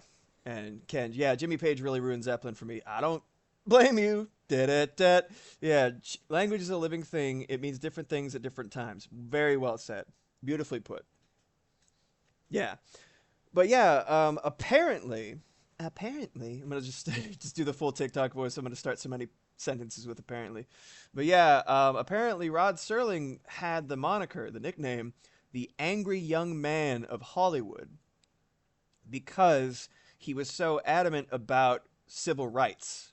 He was such a staunch advocate for minorities of all kinds, and if you look at, the Twilight Zone happened mostly in the 60s, right? 60s and then early 70s. The Sideburns era of the Twilight Zone, where there are very few episodes where you see Rod Serling. He's wearing the suit, but he's got, like, mutton chops. I'm like, bro, you guys are on too many drugs to write actual poignant shit at this point. But I respect you. No, but yeah, if you look, you'll see so many actors of color in episodes of the Twilight Zone, like George Takei, another, kind of complicated issue. I heard a little bit about him. I'm not going to get into it because I don't know much about it. But anyway, George Takei, a lot of actors of color, like, I don't know the name of it, but, like, you saw, like, black actors, Asian actors, stuff like that, and stuff from the 60s. And it was huge back then, and he was all about championing, like, he was so adamant about it, representation and advocacy and stuff like that, and just including actors of color and everything like that, that he earned the nickname the Angry Young Man of Hollywood, which is very like, what's his problem? He's so aggressive. Why does he care about these? You know what I mean, right? I think it's pretty cool. Sci-fi is an interesting platform for like progressive thought processes and ideologies. It's kind of interesting. Like, Star Trek did a lot for representation. It was, for that time, it was fantastic. Right now, you're like, okay, well, like, is only representing her because she's absolutely gorgeous and is wearing like very tight skirt, or whatever. But it's like, no, it's like it was really important, really fucking important, super cool. Kenjamin, oh god, yeah, there was that one TZ episode where the son literally dies because of the evils of racism. Yeah, exactly, exactly. Like you see it in the plots. He's so anti-war. He went through war and he was anti-war, and he had a lot of really interesting ways of representing that. And just like, I don't know, super fucking cool. I love the Twilight Zone, and I gained even more respect for Rod after that. Really interesting. Just a cool dude. Imagine a world not of sight and sound, but of the mind. Beeble bobble doodle daddle. This was, the one episode where the dude's reading books. He's like, that was time now. You know what I mean, right? He introduced it by basically talking shit about the Coke bottle glasses wearing main character who loves to read and shit like that. He's like, this dumb motherfucker. For all intents and purposes, he's like, I think he called him a gutless flab, which is just so raw. Wow. Fuck.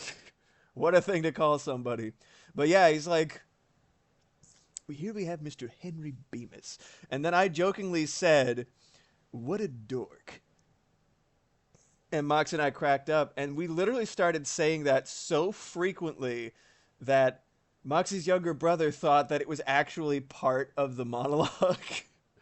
So yeah, it's a big inside joke now. Just like, what a dork. You have entered the scary door. Why should I listen to you? You're Hitler. Oh man, Futurama was so good, so good. I think they should have let it die.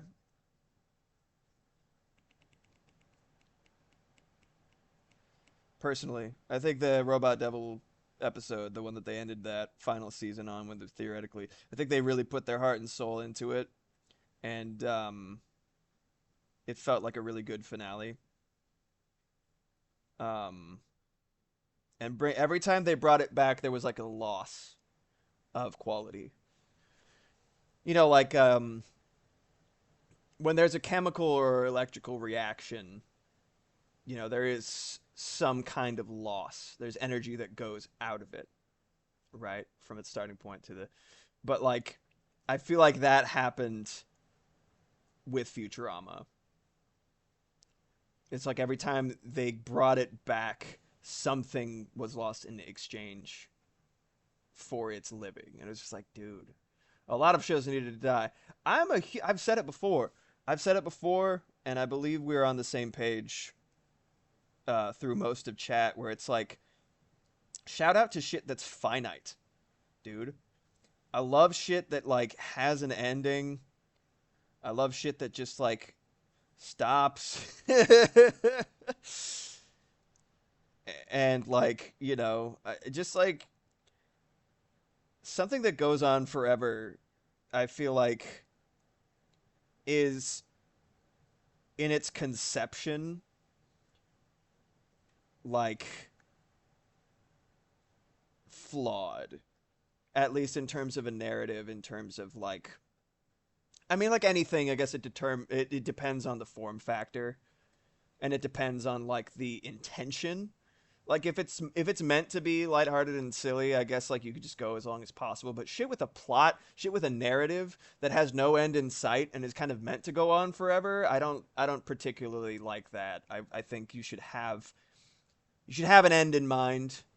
I mean, like, and there's some shit that's theoretically finite, but it's like it spans eons, basically. Like fucking One Piece. Dude's had an ending in mind this entire time. Eiichiro Oda-san, he's like, yeah, no, it's gonna end. I have an end in mind. It's like it's been like 15 years. What's gonna happen? What do you mean? Is it even finite at that point, right? It feels like, is he even gonna be able to finish it before he dies? No one knows but him and probably his crew. Benjamin, yeah, like some things need to end and some deserve an ending. Yeah. Yeah.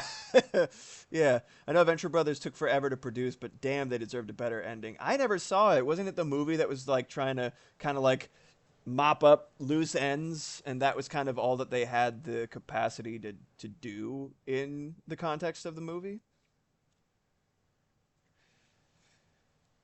Because that breaks my heart. That show was so good.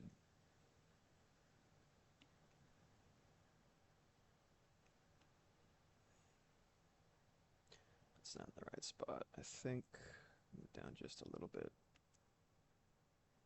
Didn't see the movie, but that sounds right. That is what I understood. I feel so bad for like Steven Universe too, because like Steven Universe Future, if I recall correctly, I would love if somebody in the comments or what have you could refresh my memory a little bit. Um, but if I recall correctly, comments or chat, that's what I meant. If I recall correctly, it was intended to be a full length series, similar to original Steven Universe, right? Where they had time to do slow burn shit. Um, but they were essentially told, Rebecca Sugar and the team was essentially told that they only had like one season tops, like very few episodes to tell the huge story that they wanted to, and they had to basically trim it down to the bone, and they still did a pretty good. It was still, I think it was still quite good. But you could tell Rebecca Sugar loves slow burn, lore building, character development, and that's one thing that made Steven Universe so special to me and to many fans is the capacity to not necessarily like the I have this joke when Steven Universe was live, you know what I mean, when it was like being released, and there was a lot of like filler. I don't count shit like Frybo or anything like. I love that kind of shit, right? The early seasons of world building and whatnot. I don't count that as filler necessarily, but like there's this insight. I was just like, I'm not watching the show and being like, but what about Ronaldo? So when filler comes up beyond a certain frequency, that's kind of another inside joke. Me and Max are just like, what about Ronaldo? It's like focusing really hard on one side character that's like objectively kind of annoying. You know what I mean? But like all because of that Garnet marriage. Oh yeah. It was like I know that the network was trying their best to like stop being so homosexual. It's like, but it's gay shit. We love it. Like that's what the show is, bro. Have you not been paying attention? No, we haven't, and we hate it. Stop it, right? I know there was a lot of friction from the network to Rebecca Sugar, but yeah, was that the catalyst that caused them to be like, nah, you get one season. I know that they tried to undercut it so hard. That's so fucking annoying, dude.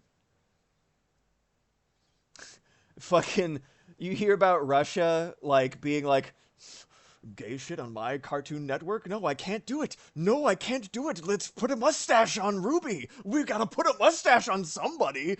This is heterosexual. It's like, dude, come on, bro. Come on, bro. You think anybody buys that? No, maybe somebody did. Fucking people are so ridiculous, man. It's a bigotry just like fucks with so much shit. It's just embarrassing.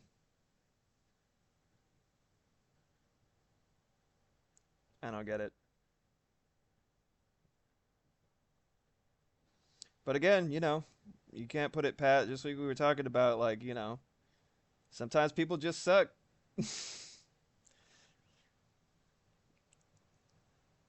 I see. Damn. So disappointing.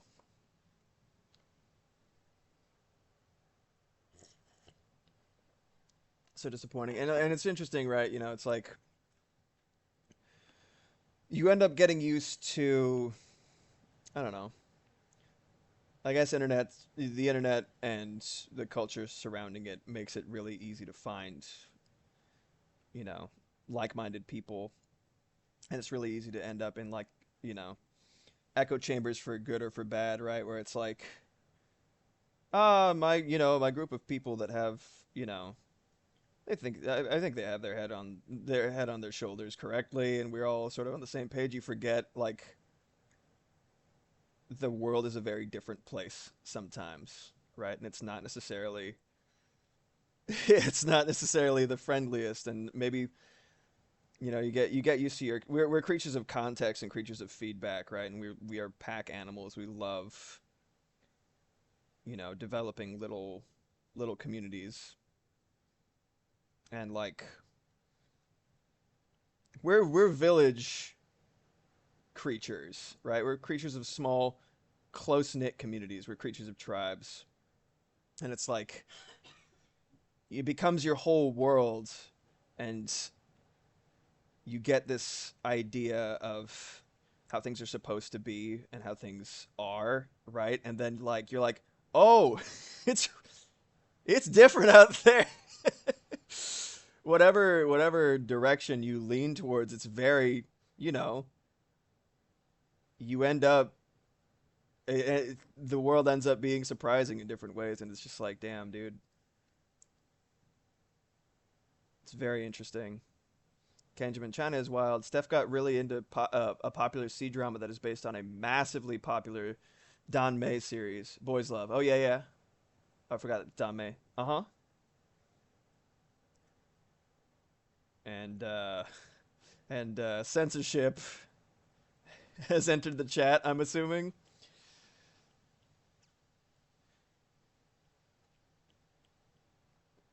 Okay, this is where the joint would be.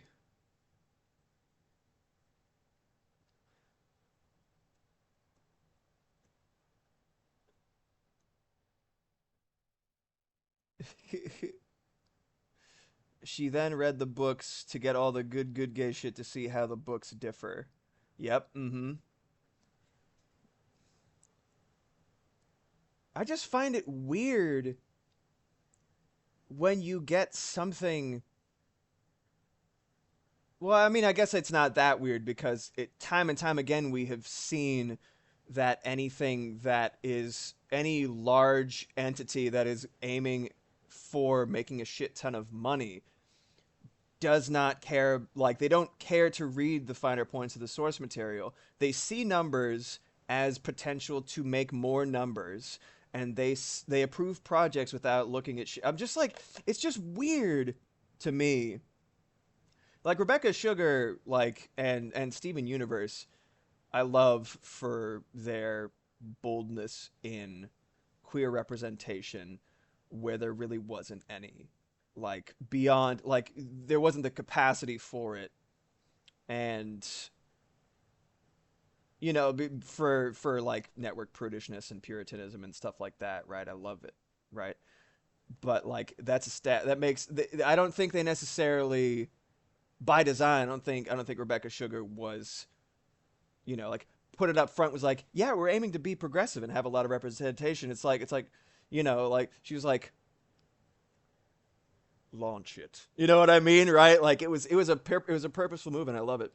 Um, to sort of like do what you could in spite of the network, but like an established boys love novel, right?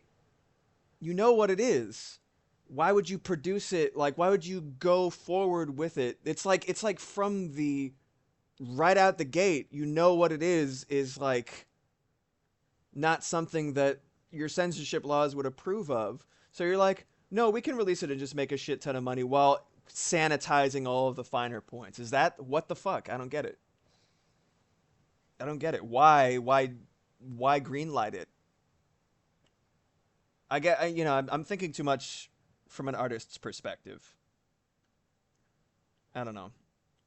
I'm thinking too much from an artist's perspective where it's like, You know, integrity. What is integrity? These people don't understand that shit.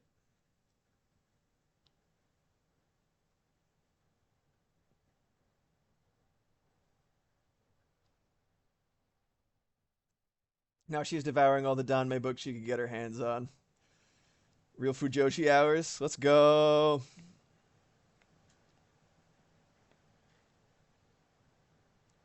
That's looking pretty good. Again, when you hit play when only the keyframes are in place, it's so funny. I think I need to curve that a little bit more.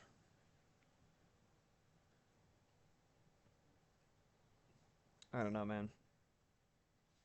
I feel like there's so much shit. There's just so much shit that's like I don't know. Just be chill. It's only like I don't know. I don't get people. Funny thing is, there were enough culturally specific nods written in, and were important plot points that even with sanitized context, if you know, you know. Yeah, that makes sense. And then it become I just like I don't know. I think I have so put it this way, right? I have so much respect for people who are willing to like act in defiance of a superstructure like some kind of mega corporation in order to get there, like Rebecca Sugar, Alex Hirsch. It's like I could not and would not want to try to work in spite, like try to conform whatever vision that I have into a mold so that it can fit the agenda of like fucking Disney or Cartoon Network or whatever the hell, right? I couldn't do it. I put I don't I don't know. Oh, yeah, I hate that N is right next to send. Oh, do you do this? I'm sure you do this. When you're trying to delete something, but you miss the delete, and so you just hit M. So it's like in the middle of a sentence, you're just like, I think that happens to me all the fucking time. Like you're just eating something in the middle of texting, and you're just like, it's so silly. I know that happens to you. Of all people, you feel my pain. I guarantee it. That's half of what I send out. Yeah. Yeah, absolutely. But yeah, like I don't know, I just like I care so much like I think part of it's probably just like RSD or just manic Yoda. I just it's got to be at least in no small part rejection sensitivity where it's like if an idea of mine is rejected fundamentally, there's a difference between like criticism, like, how can we fine tune this, right? It's like if I was presenting something to be consumed by a large amount of people through a larger network or whatever like that, I would expect some criticism. But like fundamental alterations, you know what I mean? Shit being cut, shit being, you know, like character designs being tweaked for a reason that is anything other than like like I know a lot. I know personally and impersonally many character designers for larger game companies.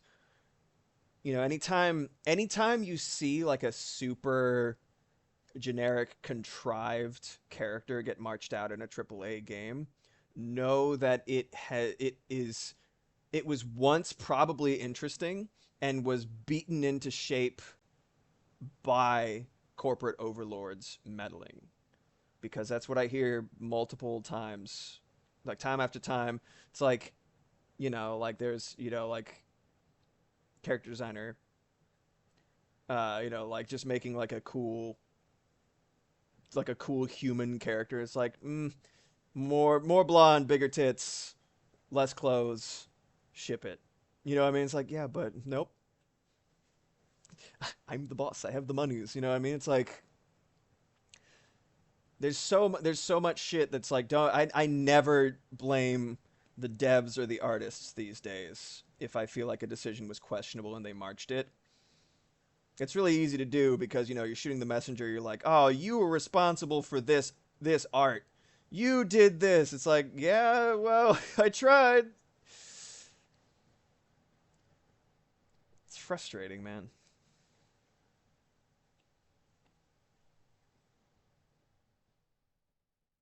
And I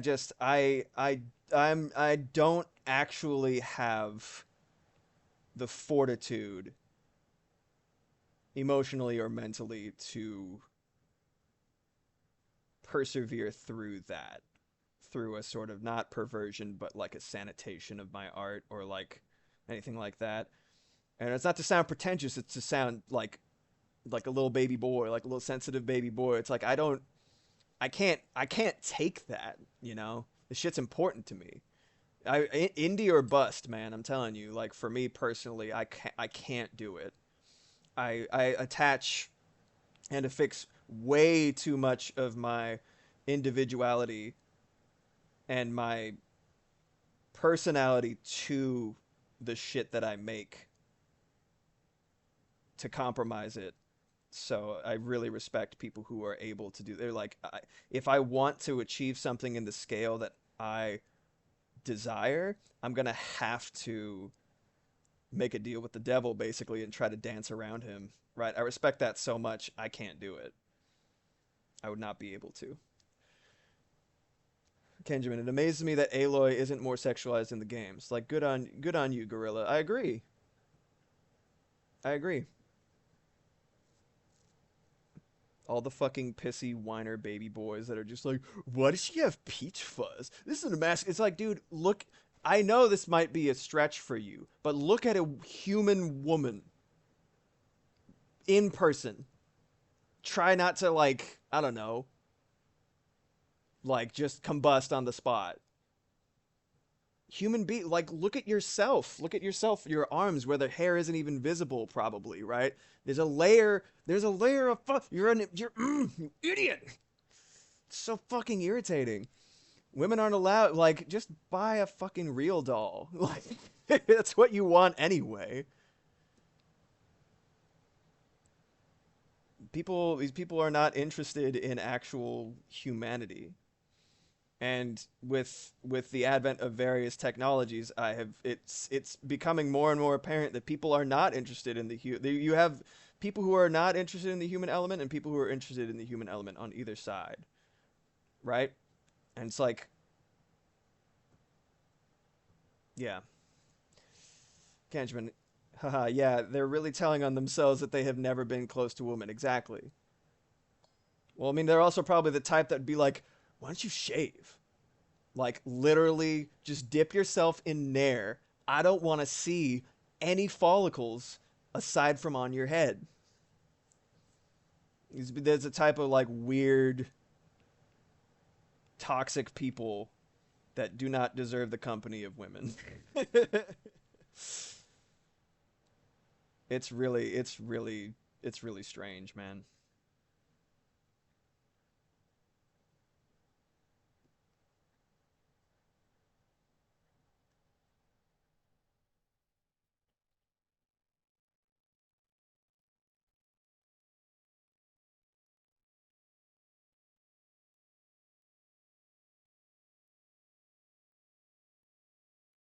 Only date women with alopecia.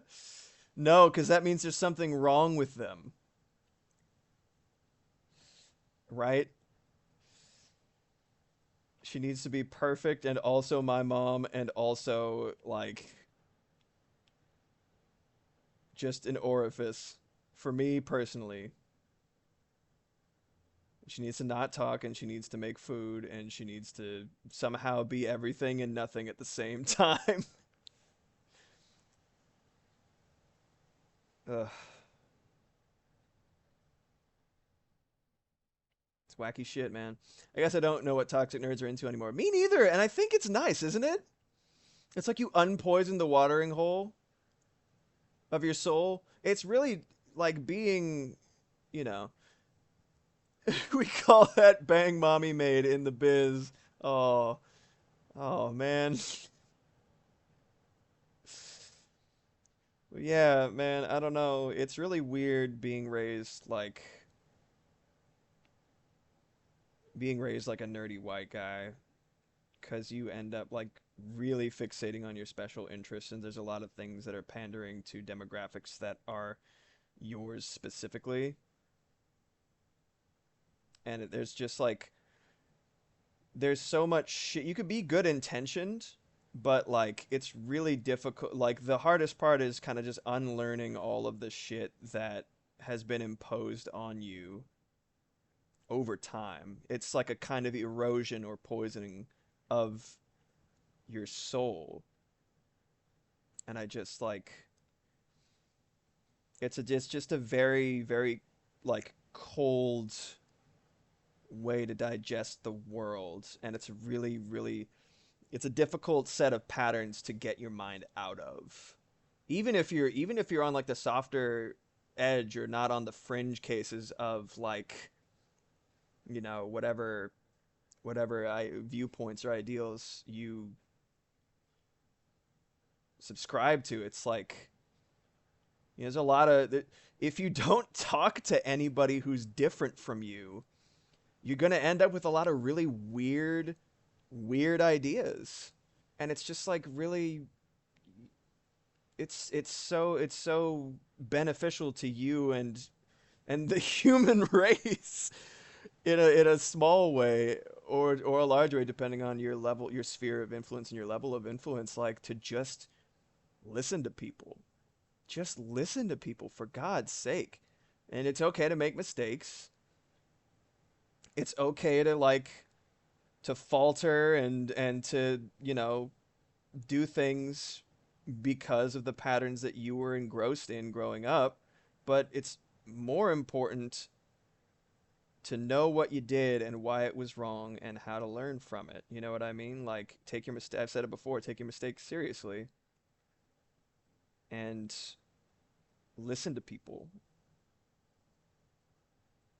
It's fine to be wrong every once in a while. It's fine to, take a misstep. It's not about I when I was a supervisor at hotels, I would say this to people. I'd say it's not how you screw it up, it's how you make it right, because shit happens, man. It is not how you screw it up, it's how you make it right. You know, fucking just put a little more effort here or there, and it can do so make so much of a difference.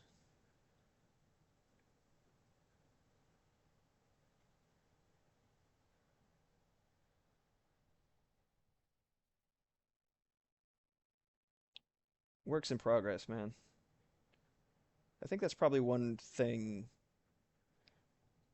There's so many part aspects of animation as a concept that I think appeal to the humanity in us, right? Our willingness and propensity for projecting onto the inanimate. This is like the final form of that, right? What is more what is more powerfully representative of that than to take a series of static images that do not possess life or thought, and then stringing them together in a way that makes colors happen in our brain and conveys the illusion of life. It's really incredible. The the fact that, progression. I've always been a huge, I mean, part of it's self-loathing, but I've always been like obsessed with progression in some capacity, like bettering myself. That's one thing that my dad, um like my parents were, for all intents and purposes, fairly. I think a lot of it was just they didn't know what to do with me because I was such a little freak. But like there were a lot of aspects that, like my parents were kind of passive about when I was growing up. And but like one thing that they always gave me was like love and encouragement. regarding myself and my art. Um, and My dad, through his actions and probably also through self-loathing, was really, really just buried in there, right? We all got it, but like he was really, really big on like just getting a little bit better every day, and he applied that to his, he played bass, he plays bass still, and stuff like that. I mean, I guess there's nobody more inherently. It's a pretty easy niche to fill within you to have inherently broken, inherently shameful, and in need of improvement when you are as Catholic as my dad is. That makes a lot of sense. I'm connecting some dots here. Um, but yeah, sort of like, gamifying your inherent guilt or shame into improving your craft and stuff like that. I think, that in within the context of animation, you see it in full bloom where it's like a little tiny improvement in your art in general can make such a vast difference on the overall effect of a piece that you're putting together.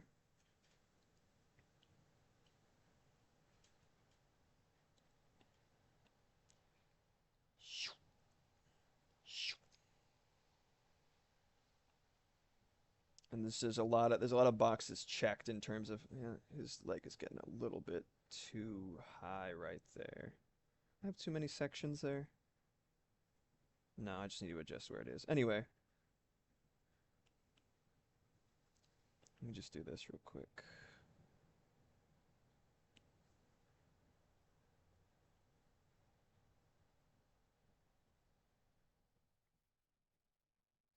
There are people who have been animating their entire lives, people who are touted as being like world class, absolutely like juggernauts in whatever industry, whatever part of the world their animation industry is, who are like, yeah, I'm still learning. Hayao motherfucking Miyazaki's like, oh yeah, I'm never gonna be done. I'm never gonna be like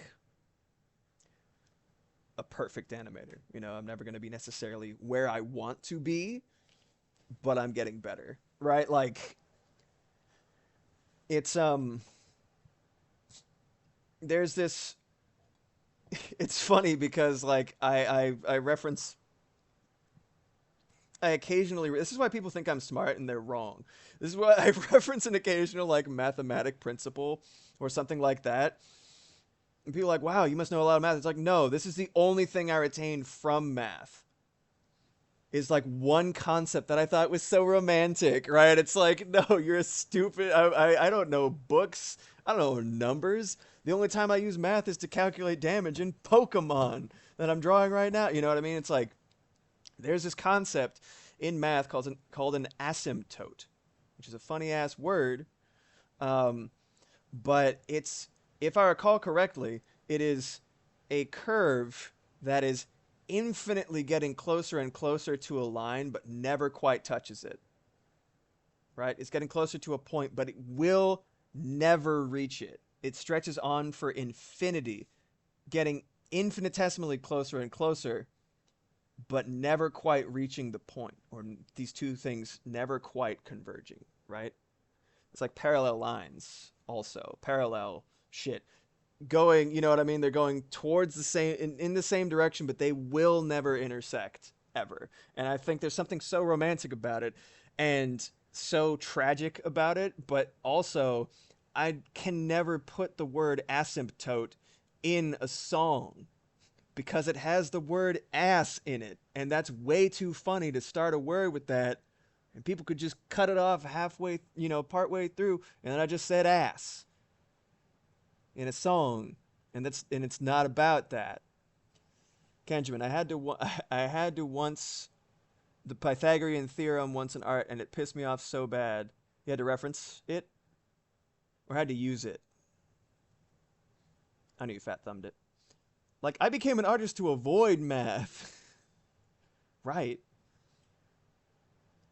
You had to use the Pythagorean theorem in art.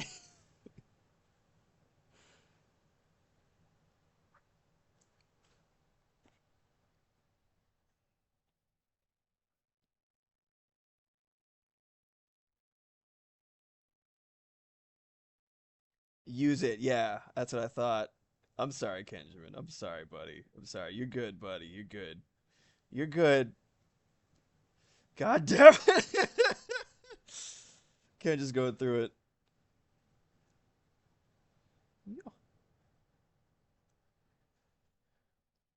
And right here, I'm going to make a separate layer.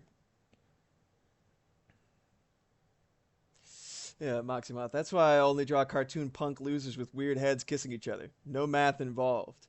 I don't know. I feel like the calculation of or the trajectory of tentacles, whether you're crunching numbers or not, I feel like there's some mental math involved. You know what I mean?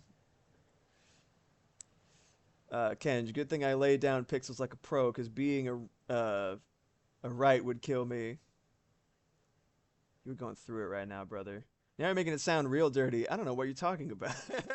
A writer, and I think I continue to prove my point. Oh, Kedge. I'm sorry, brother. You need a larger phone or a tablet? Bless you, Ken. Bless you. That is some funny shit, brother. I'm sorry. I'm sorry. You know it's funny. I would be laughing if it was me.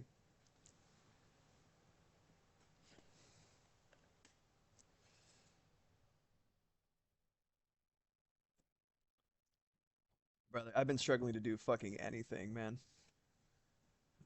I've been struggling to do a goddamn thing. And that goes to show you, man, burnout is always waiting around the corner for you to be at your most vulnerable or productive or whatever to just like rip the rug out from under you.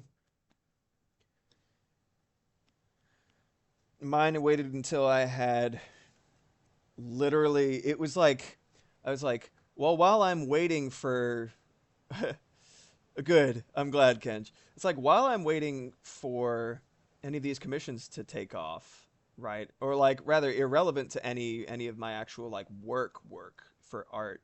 Um, I'm gonna set up this animation challenge for the month of anime, and I'm gonna finally start on my own personal YouTube animation, right, or whatever the fuck, right, whatever I was gonna do, and then like six other huge things, or like three other huge things and a couple of small ones, all came home for dinner, so to speak, and I think my brain, in being used to going from 0 to 60, was like, guess what you don't need? Motivation. I'm like, I literally fucking hate you right now. I'm still working on shit. I'm still doing it. Like, you gotta, right? I'm still doing it. I'm here. And I made a lot of good progress recently after a long weekend. I'm just like, I'm fucking back at the races, dude. I'm like, I've regained a little bit of gumption from eating delicious food and hanging out with people. And I'm just gonna fucking do it, and I'm back. Like, this is the best I've been able to fight burnout so far. Probably because I was ready and embraced the fact that it was an inevitability uh, in my heart. Um, so I'm still working through it, but it's like sometimes that's all you can do is just persist through it. Like you're walking through a fucking bog, and it is just it's yucky, it's smelly, your clothes are wet. You don't want to be there. Everything's heavy, but god damn it, you're going to get to the other side. Sometimes you just got to. Sometimes there is no easy answer or way out of it, and it's just you literally have to sink or swim in the bog. It is just on the fuck fortunate. Oh, I should figure out where his other arm goes.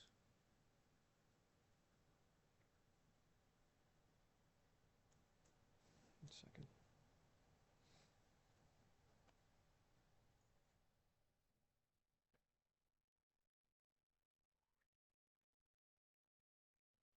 Yeah, man.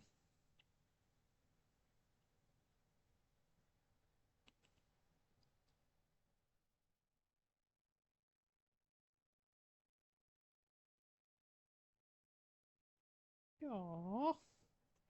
I don't know if that's right. I don't think so. Let's try again. Yaw.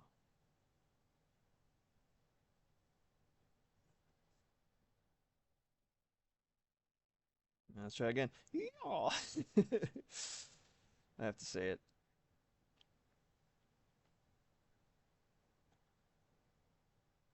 You guys follow Rocket Boy Art BOI? Believe his actual name is Malcolm Wope. I think it is him. He's so fucking inspiring to me, dude. He's an indie animator. He's on Instagram and shit, and he's just like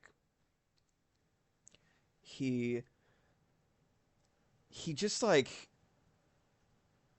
I don't know. His way with action animation and like kung fu style choreography and stuff like that, but like he has such a natural it's just raw talent and skill at the same time. It's both in equal measure. And he was quiet for a while aside from occasional little like whoa like dazzling clips and shit that he did. Um he just released a couple of, he releases a couple of things here and there on Instagram, but then recently, like, well, I guess not too recently, time's an illusion, but like within the past few years, he's like, here's something I did for this enormous huge fucking project that's like an industry professional thing, and I'm just like, that is so fun. I think of it like the animation rapture, right, where it's like somebody's good enough on social media that they're like actual anime networks and shit are just like you, right? And sometimes it's not even a toxic situation, right? Like a lot of people that I know ended up in like, kind of like not so great working situations or conditions because they're so remote. They're literally across the world from this actual thing, this professional anime company that's just like, they're not reaching out of like, you're the best and we need you. It's like, we need more warm bodies, right? And that ends up being kind of a rough position. But like the flip side of that is like you have people like, you know, sought out for like, hey, we want you to do a full shot on One Piece. Like, what the fuck? And some of the animation that they're turning out, like recently, if you watch like season one of One Piece, I'm not caught up, by the way. If you watch season one of One Piece, you're like, yeah, it's an anime. And season like now, I don't know what the fuck it's on, like season 20 something, 30 something. I don't know. It's infinite, but it's like you see I'm like literally like I haven't felt this way watching like a major anime since Naruto back in the day when you're like, damn, that fight scene was crazy. Or like watching like they got the A team where everybody's all like loose and like wiggly and shit. You're like, yeah. Music kicks in. And like fucking when they get the A team for Yu Hakusho, when they get the A team for like Cowboy Bebop's already the A team, they get the S team. Like fucking Spike's moving around like Bruce Lee and shit. Like this fucking rule. Like you see that like, whoa, stuff you never seen before, and it's like a risk that was taken for effect for like a high level thing. Yeah, like uh Rocket Boy ended up. He's like, this is the cut that I did for Lazarus, that new thing by I think it was by the director for Cowboy Bebop. It's like amazing looking. It's insane. I just love that shit. So cool to see people getting recognized. It's so bittersweet too, right? Yeah, yeah, Kenjamin. One Piece scares me. I don't know if I can start. I mean, I don't even have like I don't think I have access to maybe I have access to Crunchyroll. But like how do you start? And if you do start, God, do you watch it in English? Is it even caught up in English? Cuz I've been doing a lot of shit where I have something on in the background while I'm doing art, right? I have to. If it's not music, it's something to sort of stabilize my little brain waves and make it so that I can focus without it going absolutely bananas. But like, best way to watch anime is probably the sub, 9 times out of 10, in my opinion, at least, because you get like, people are getting really good at emulating the style for anime.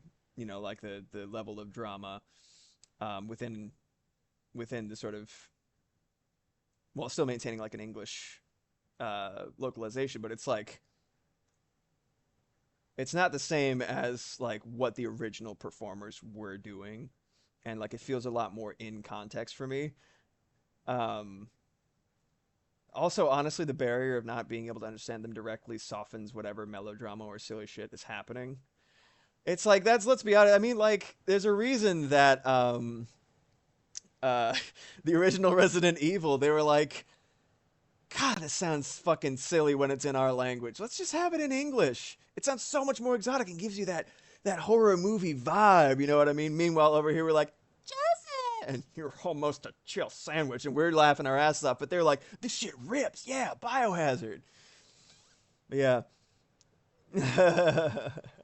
Kenjamin, I love the phrase, how do you eat an elephant? One bite at a time. But damn, One Piece is more than one elephant. One Piece is like the whole damn zoo.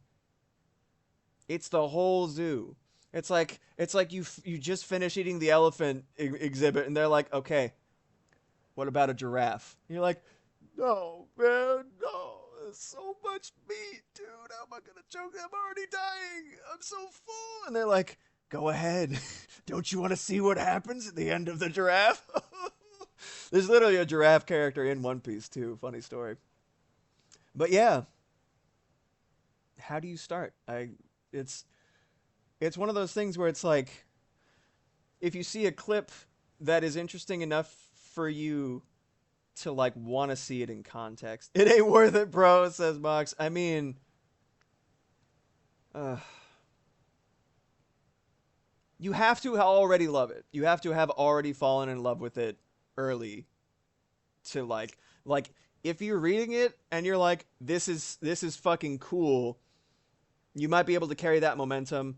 There's a couple of arcs where it's kind of a slog, where he's figuring some shit out, but like your love and wanting to see what happens. He does a really good job of making you want to see more of the world, which is really it's great. But it's like you gotta love it. It's too much if you don't. You gotta love it. If not, it's just like, oh my god. It's almost a social experiment if you're like not already like 100% into it because it's just so much. What chapter are they even on now? Can someone look it up? Current One Piece chapter number. I bet it's like 1500. I bet it's like 3000. I don't know. Oh, I may do a big stretch. I bet Pandemos would know, but I think he fell asleep. I don't know what time it is where he is. Ugh.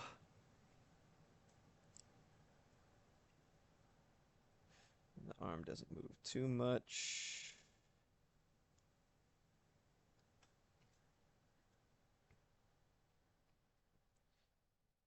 Oh, okay, cool, man. Yeah, no worries. You work and lurk. I was like, I bet he would know what chapter or episode we're on for One Piece. Yeah, yeah, live your life, man. This is crazy. This is so much.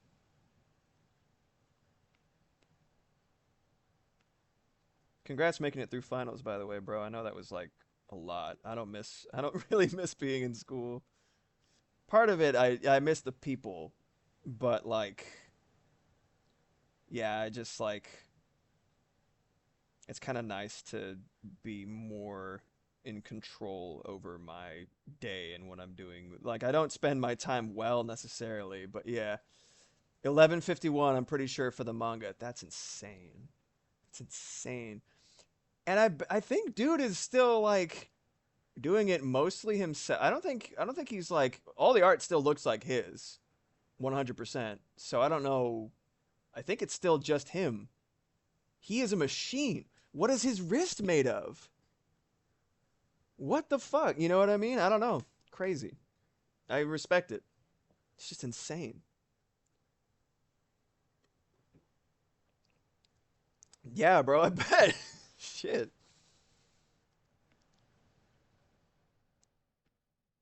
I have to it's weird. It's like I forgot that like I like forget that school is even like a concept. And people are like finals. I'm like, "Oh yeah, finals. Wow." Like Virgil, that was a long time ago. Oh, Wikipedia has it at 10:16. Oh, okay.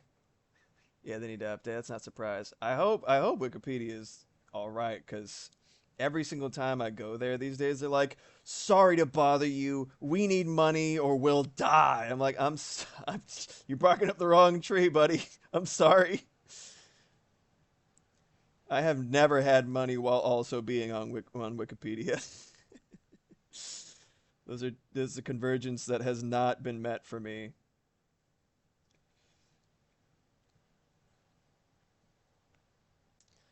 I don't know, man.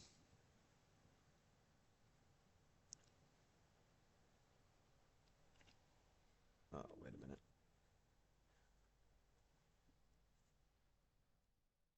I was gonna check something on my phone and I realized I have no idea. Oh, there it is. I put it in a weird spot. I realized I should really have it, my Ko-fi page open. Not to say that anyone has actually done anything with it, but I was like, that should be a thing that I just do. Like right out the gate, and just have that open so I can be informed as to people's ugly little guy requests and status. Can you have done your part? There's no need, no need for you to do any more. Gmail.com. That was a really fun stream when you turned them into kaiju. That was great. Yeah. Kenj, I've donated like twice in my lifetime, and never more than like $10 too, because I need the muns. Yeah, that's relatable. Every once in a while, if I have some dough knocking around, and I'm like, this is a good cause that I feel like affects me or my friends directly in some way, right? But yeah, it is very rare that I have enough money to do anything. All right, perfect. Oh man, oh man. I'm glad you liked the stream. It was super fun to pixelate them. Yeah, it was great. I've been wanting to do Gardic Night again. It's just like I just needed the weekends to recuperate. It's just been a little bit too much, but I've been missing it at the same time. So maybe this weekend I'm gonna pick it up again. I didn't put it on the schedule or anything like that. You'll notice that I haven't had an event calendar active for like months because I was like, actually I can't promise much of anything right now. I'm just gonna, maybe wait until next January for the next one big jam. Which cat's out of the bag. That is a plan that I have. That was very. I feel bad for Moxie whenever I set up an event or anything because I just start losing my mind, but also like it's really good for me. Dude, you do absolutely. That would be so much fun, bro. I get that. Steph and I have been slammed lately. Oh my god, it's. I feel like I don't feel like there's a single person that I've spoken to who is not like at their limit right now in some capacity. Who's not at least like more stressed than usual or more tired, more busy in like a negative way. I don't know. It's just the state of things right now, man. Shit's weird. It's just a weird time to be alive. But we got to keep going, man. Keep on trucking, as they say. Don't I look like a trucker? Just the spitting image. my my gay ass hair and my little sweater. My light up headphones that probably should have cat ears on them, given my energy, but um, you know they don't. I don't know, man. Yeah, shit's just weird right now. Oh, that's actually wrong. This is wrong. Yeah, I think we were trying different modes in Gardic Knight, but like I think honest to God animation is just where it's at and should be the main one because it's so much fun. Whatever skill level everybody's at, it doesn't fucking matter. Shit's so fun.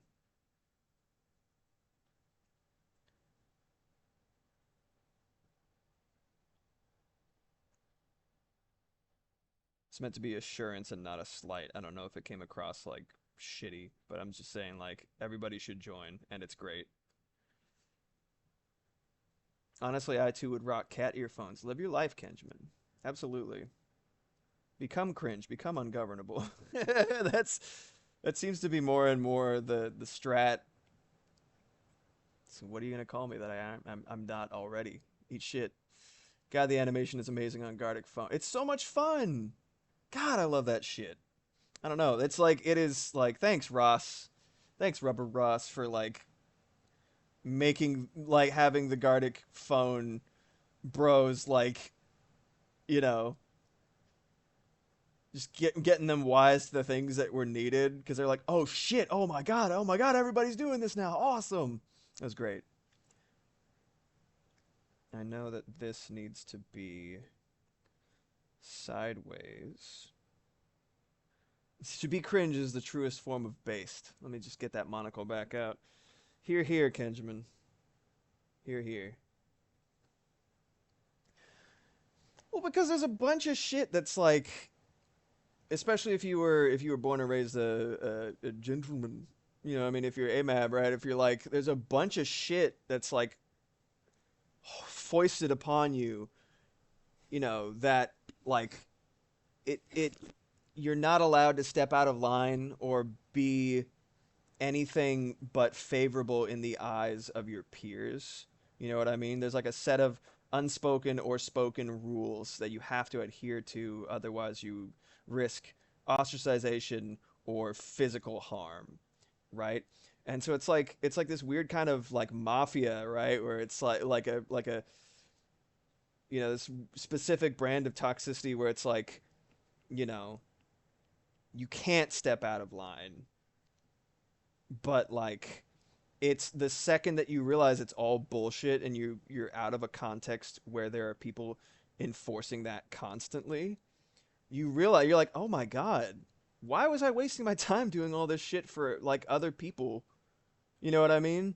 For other guys that don't give a shit about me down to beyond a surface level, and I don't really give a shit about them. We share like a context and maybe a couple of interests, but like what do I care what they think at the end of the day, right? You know what I mean? It's like, you know, it's a prison that you don't realize is like fake.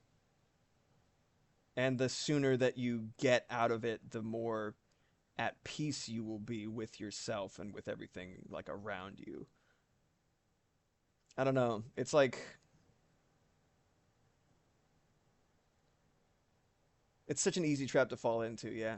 Oh yeah, fuck external validation. Internal is where it's at. And I feel like when you like it's 30 and up when you start to realize like because you're not constantly surrounded by people with like microscopes and magnifying glasses looking for things to pick apart off of you, right? The less time you spend in a forced company, right? The more time you have to actually figure out what the fuck you are and what you're about and who you are when nobody's looking. Because like well at the end of the day we exist through other people's perceptions, but also like some of those perceptions are false and informed on bullshit values. It's like you know you how do you exist in in your completely authentic state? You're not trying to please anybody except maybe your partner, like, and even then if they're a good partner, what pleases them is your true authentic self. It's like I don't know, man. There's so much out there that's meant to keep you in line, and it's all fucking bullshit at the end of the day. It's like, who was it?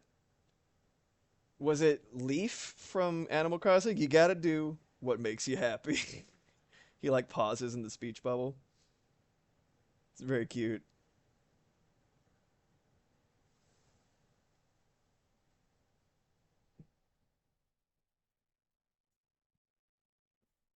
He's just a little rotating drumstick man.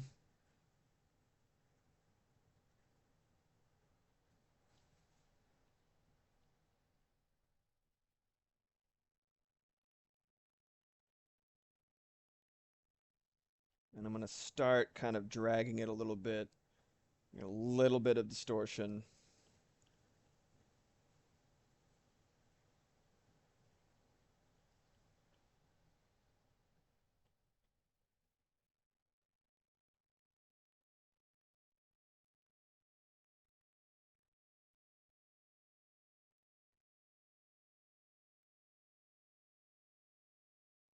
Right. Anytime anything stretches, though, we were talking about Chameleon Twist 2 earlier. Anytime anything stretches, I think about that stretchy noise from Chameleon Twist. Brrrr. The whole game is pretty delightful. It's very N64. Shit floating in like space in skyboxes and stuff like that, and like funny cartoony enemies. It's a whole vibe, man. Right.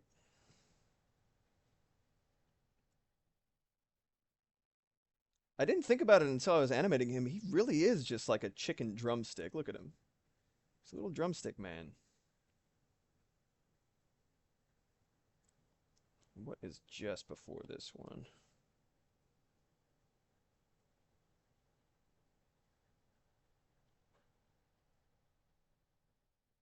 Yo.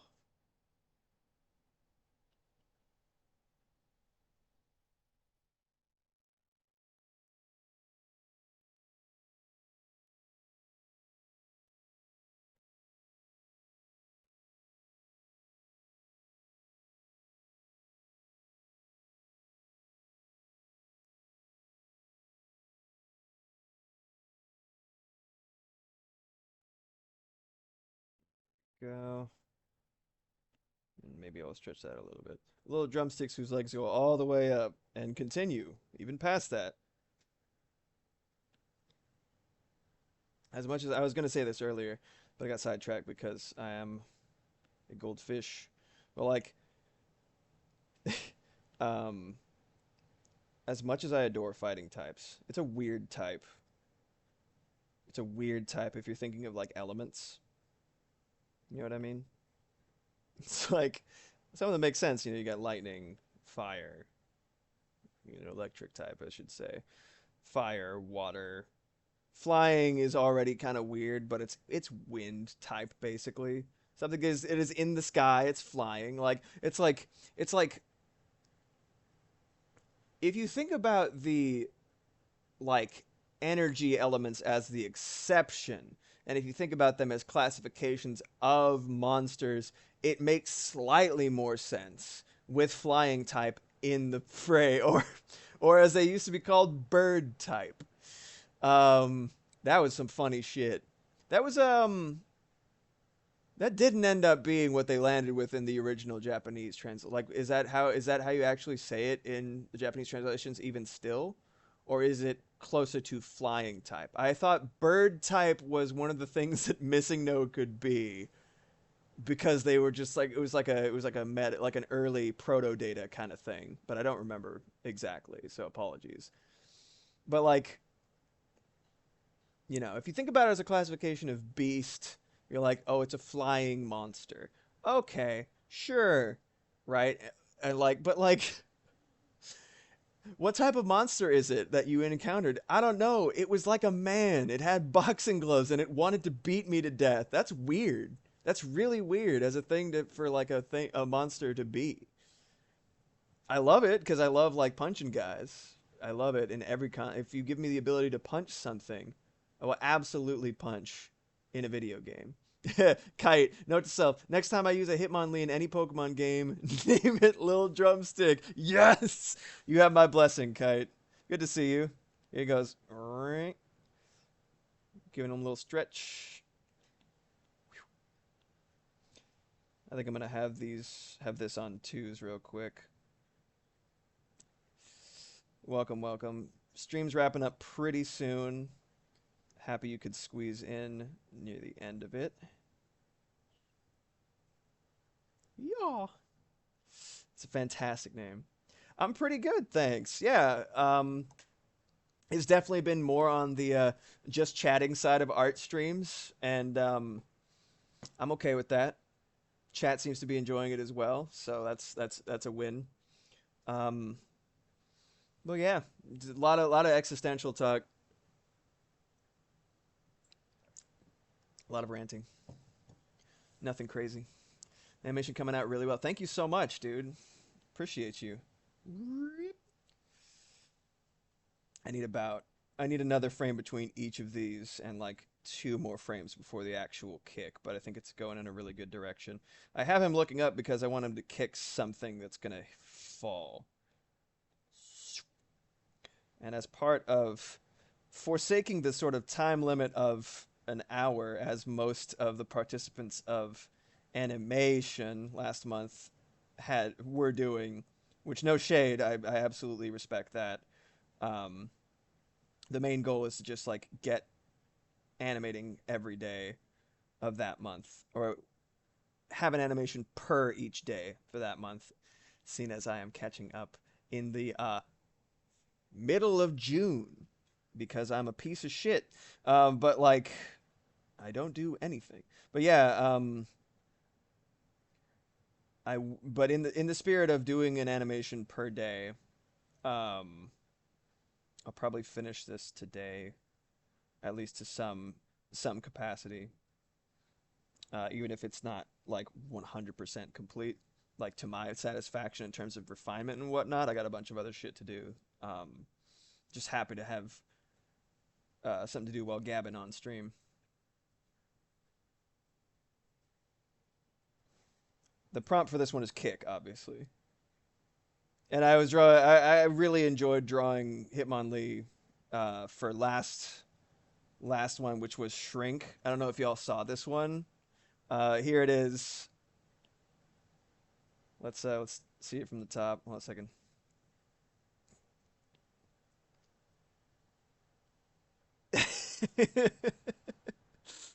He just keeps going. Hitmonlee kept going and crashed.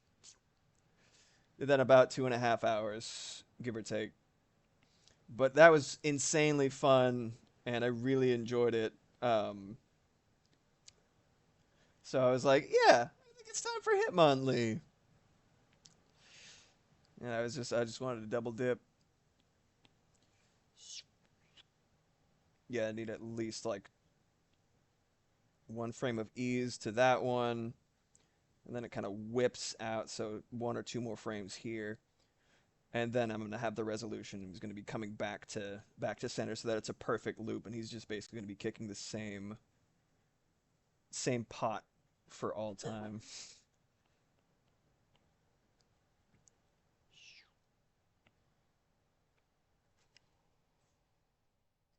I think I have just enough time to at least get a rough. The whole thing's rough, but just get a very loose sketch of the final frames out of here. Put those back in ones, which is when there's a drawing for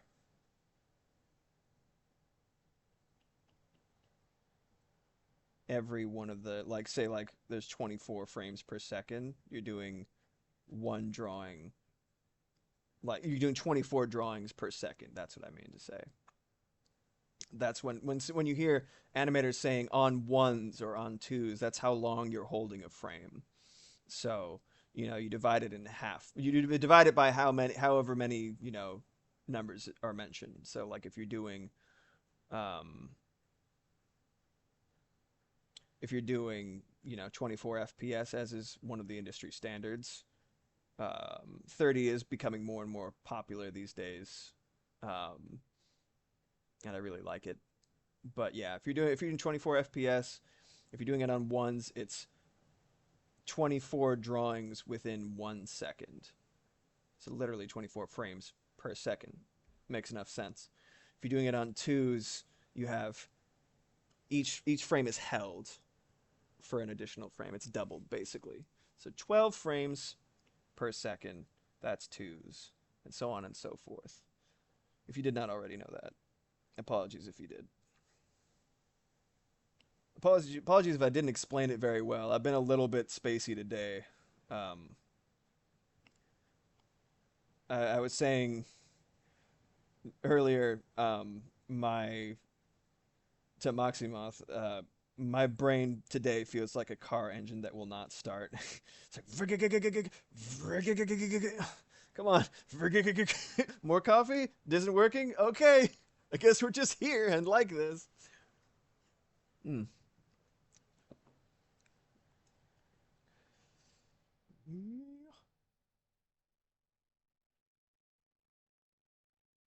Oh man, I'm so glad I can zoom in. Procreate Dreams is ruining me, little by little. But hey, necessary evil.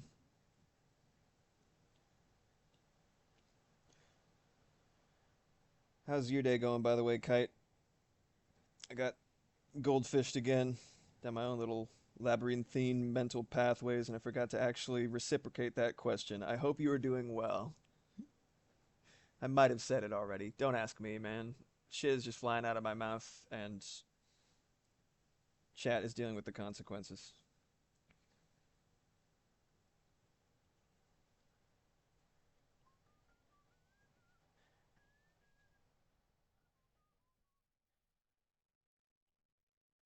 The stretch begins.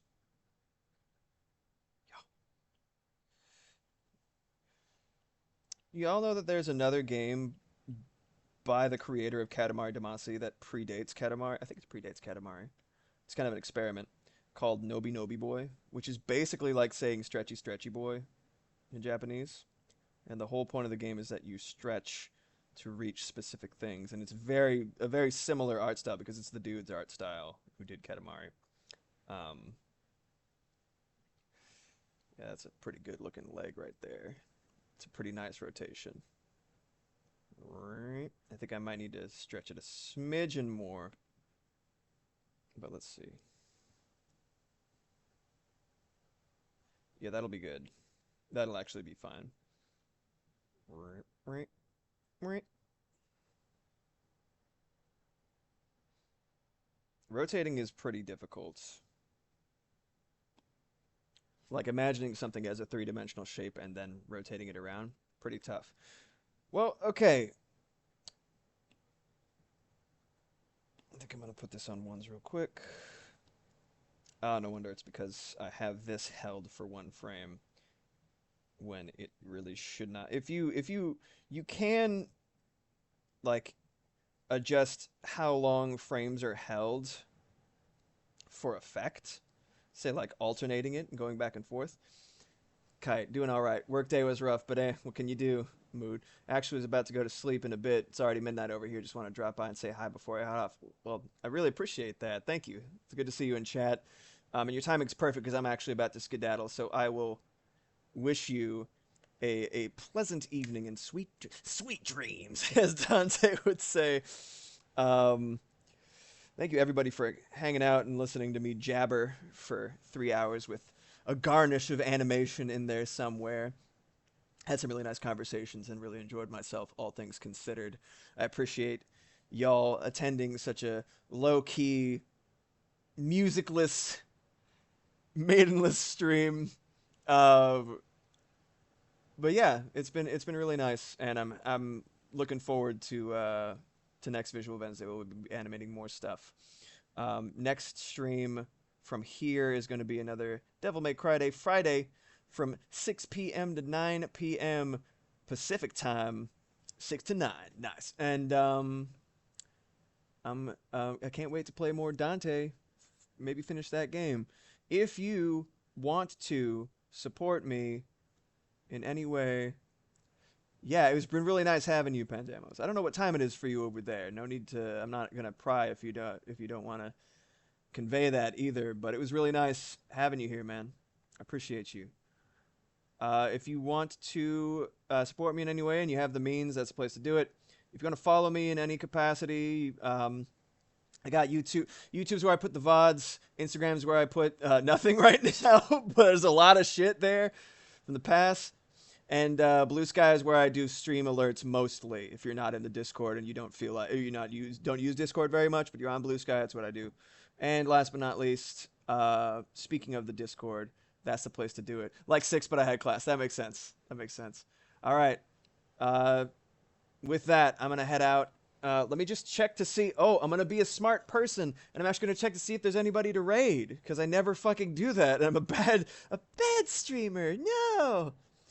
Good night, all who are going to sleep. You don't have. You can just stick around for the initial raid and skedaddle if you'd like, but I'm going to try to do that. Hold on a second. My fucking Twitch crashed. God damn it.